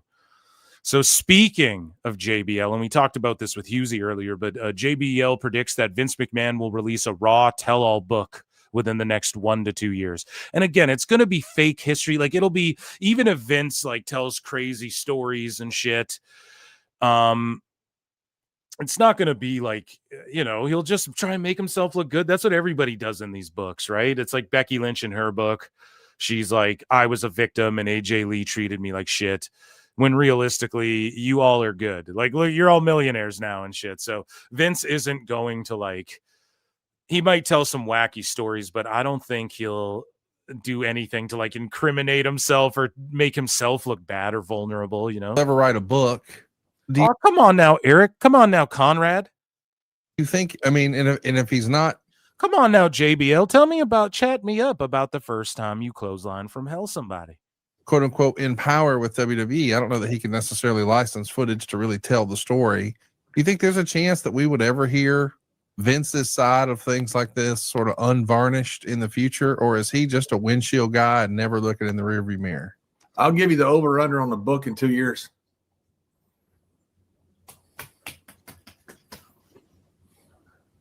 What does that mean? Maybe one. So like Vince is clearly working on one, if that's what JBL's saying. Probably not one. I don't think you can write it that quick. But you think there's a chance that 2 years from now we've got a book? I think there's probably a 99 to 100% chance. Okay. Well, all right. Didn't expect to hear that. Yeah. I think there's unless something happens, I think there's nothing's 100%. As close to 100% as you can get in the next, I would say 1 to 2 years, you're going to get a book. And I have a feeling it's going to be beyond belief. I have a feeling it will be raw, and it will be completely no freaking hiding and nothing. I think Vince is going to let everything out. And I think it's going to be one of the best books ever written. Air everything out. Oh, come on. That's not very fair. He's not going to talk about shitting on those ladies' heads. Yeah, I don't know if he's not going to obviously make himself look bad in any way. Memphis Wrestling announced that Marco Stunt will be joining the promotion as an on-screen talent and mentor. So good for him. They must have saw his car commercial and were like, hey, we could throw this guy a bone. He's getting a little bit of virality out of that car commercial. But again, like Marco Stunt, I don't know if that's the guy I would want mentoring wrestlers in my locker room, but hey, he's got a gig now. Good for him. So I talked about this a little earlier. Banger Zone Wrestling. Banger Zone Wrestling, that's the name, has announced that their recent BZ weekend set a new record with over 1,800 tickets sold, more than Dynamite, across all events, making it the biggest French-speaking wrestling weekend. And so it was over a couple nights. Okay. Both BZW Bangover and BZW Deadline were completely sold out. And speaking of AEW, I think Jay Lethal was on the show and some other cats. And that, ladies and gentlemen, was miscellaneous news. Ladies and gentlemen, I'm afraid I've got some bad news. We do have a bit of here's some TNA stuff as well that we might as well talk about from this last week here. So everybody, a good old countryside banjo for a TNA news. So TNA couple Steph DeLander and Mance Warner got married. So SDL with a $ ho got married. Here's a clip of Cardona, I guess, was the ring bearer. We have the ring. Sip on my barrel. So congrats to them. Indy Hartwell, you see there as well. TNA, though, Ash by Elegance made some news because she showed up at BRCW Women's Championship Wrestling and vacated her title here. And then somebody surprising came and won it that night. Something that is extremely difficult, so bear with me. I have to make an announcement that I am not medically cleared to compete. So with a heavy heart, I have to forfeit this title. I have to do something that is extremely difficult, so extremely difficult. So, and then Shayna Baszler showed up and she won the title after Ash by Elegance vacated it. So good for her. I guess she's producing an NXT / wrestling on the indies. Ash by Elegance sends warning after Instagram shadow bans her for suggestive posts. Okay, so now she's out there thirst trapping, which is fine. You know, but she's like, she goes, way to start a Monday. Woke up to see that I've been shadow banned. I just don't get what people mean when they say shadow banned. Now, I'll say this. I get a lot of comments recently of people like, dude, your shit's not showing up in my, it's not showing up in like when you drop and stuff like that. So it's like, I don't know, hit the bell. I don't really believe in like, we're shadow banned, man. The man just doesn't want to see. It's like, unless you're botting your account and shit, I just really don't think that happens the way people think. Now, there is, like, if you type in, there are some people, though, you go to type them in to search them, and they don't come up to, like, 10 down. And you're like, what the fuck? There's all these. Now, is that because, like, of what you interact with? Or is that because, like, of shadow banning? I don't really know. But you know, she says, ladies, more than likely your photos have been too. Even my wrestling photos were flagged. So being flagged doesn't mean like you're shadow banned. It's just shadow ban means they're secretly banning you like the government is and shit, like what they were doing on Facebook, allegedly, right?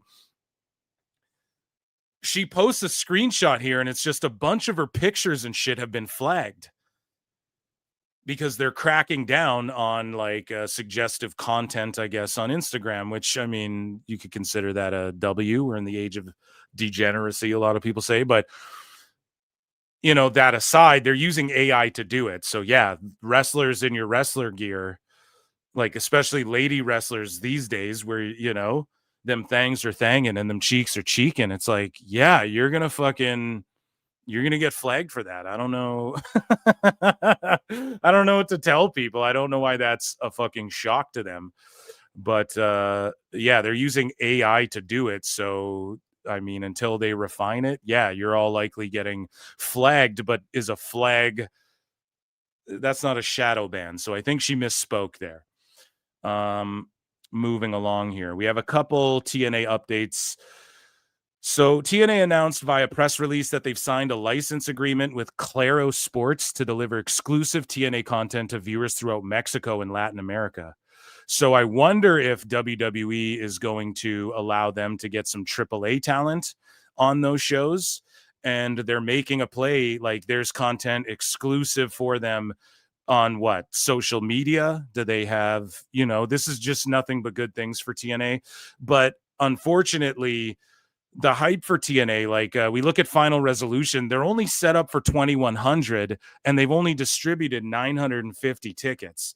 Now, I'm not saying every show after Bound for Glory should be 6,000 people, but like, damn, I thought the hype would be alive a little bit more. But since the invasion stuff sort of has subsided for now, you know, has taken the back seat for now. I mean, there's elements of it, obviously it won't go away, but and then the fact there's like the Gold Rush tournament involving all the companies, like that's always going to be a part of it moving forward. But just I was hoping they would start doing like 1,000 for their TVs and like their pay-per-views, maybe up to around, you know, 3,000-4,000 a show. I was hoping it would do something like that, but no, they're going to have to fight and scratch and claw some more. And hopefully they lock. I thought we were getting a TV deal announcement sooner than we have, although Carlos Silva's made it pretty clear, like early on in 26, we'll hear something about it. But interesting to say the least. And then TNA Wrestling posted this: when a challenge is issued, it must be accepted. Open Fight Night returns. So this is just a cool marketing ploy. And if you get open challenge, like if you're there and you get challenged, you have to accept it. It's just a unique way for them to put on some matches, you know, give people maybe some title matches that you didn't see coming or whatever. But hey, that's tomorrow or maybe not tomorrow. Time Cop, right? Depends when you're listening to this clip. But yeah, hopefully TNA can put it all together, right? And continue to build, because this isn't like doom and gloom for them either. But that hype sure did sort of fall by the wayside a little bit. That was TNA news, ladies and gentlemen. Chat, I want to thank everybody for being here tonight. Round of applause for you all. Round of applause for Husey showing up all the way last minute, just popping in from Ireland there. That was amazing. Thank you all for being here. I mean, the show is going to be another, 20 minutes at least, 15 maybe, but we got sniped. But don't worry, that PWT Unrestricted segment's coming back. Jeff Farmer, full force. Now we're going even harder. Okay? Because I don't like that. I don't like that they don't like people getting eyeballs on their shit. You know what I mean? So we're going to be petty. Guys, hit like, hit subscribe. I appreciate you all. Become a member. Tomorrow, Dave Meltzer, Dumb Moment of the Week, hashtag DMDMW. It is live at around the same time. You guys on the East Coast, it's an hour, whatever the fuck. It's an hour ahead of me. So it'll be about 6 p.m. Eastern, like it always is. That's what time it'll be on. Dave Meltzer, Dumb Moment of the Week, featuring Brian Alvarez, hashtag DMDMW, tomorrow night, live on YouTube, and then the audio wherever podcasts are. And yeah, thank you all for being here. It was an amazing evening. Thank you, chat, for being great. Everybody, Husey as well. Check him out. at the Husey Entertainment. I'll be over on his channel as well soon. Look out for me over the Christmas time. He was pitching there. I'm going to be on a bunch of shows with him over the holidays and whatnot. So make sure you guys check that out. And until next time, I bid you all adieu. I'll see you in the Upside Down. I'm going to go watch some Stranger Things. Peace. I look and see it's not just me. Jeff, why do you insist on doing this dumb internet shit on TV? I look and see it's not just me. This place is a fucking joke, man. You're a clown. I quit. So many others have stood where I stand. We are the young, so raise your hand. So many others have stood where I stand. We are the young, so raise your hand. They call us problem child. We spend our lives on trial. We walk an endless mile. We are the youth gone wild. We stand and we won't fall. We're one and one for all. The writing's on the wall. We are the youth gone wild. No. It doesn't make logical sense, but it makes. Well, yes, of course. But it makes wrestling booking sense. Of course, this makes no sense. Of course, okay, it makes no sense. However, in pro wrestling booking, which often makes no sense, you would do that. It's about making money. It's not about anything else. Wrestling has always been about making money first and foremost. That's it. I look and see it's not just me. Last weekend was the greatest weekend in AEW history. This is the greatest week. I look and see it's not just me. My security, my safety, my life was in danger at a wrestling show. So many others have stood where I stand. We are the young, so raise your hand. So many others have stood where I stand. We are the young, so raise your hand. They call us problem child. We spend our lives on trial. We walk an endless mile. We are the youth gone wild. We stand and we won't fall. We're one and one for all. The writing's on the wall. We are the youth gone wild. They call us problem child. We spend our lives on trial. We walk an endless mile. We are the youth gone wild. We stand and we won't fall. We're one and one for all. The writing's on the wall. We are the youth gone wild. Get wild. Yeah.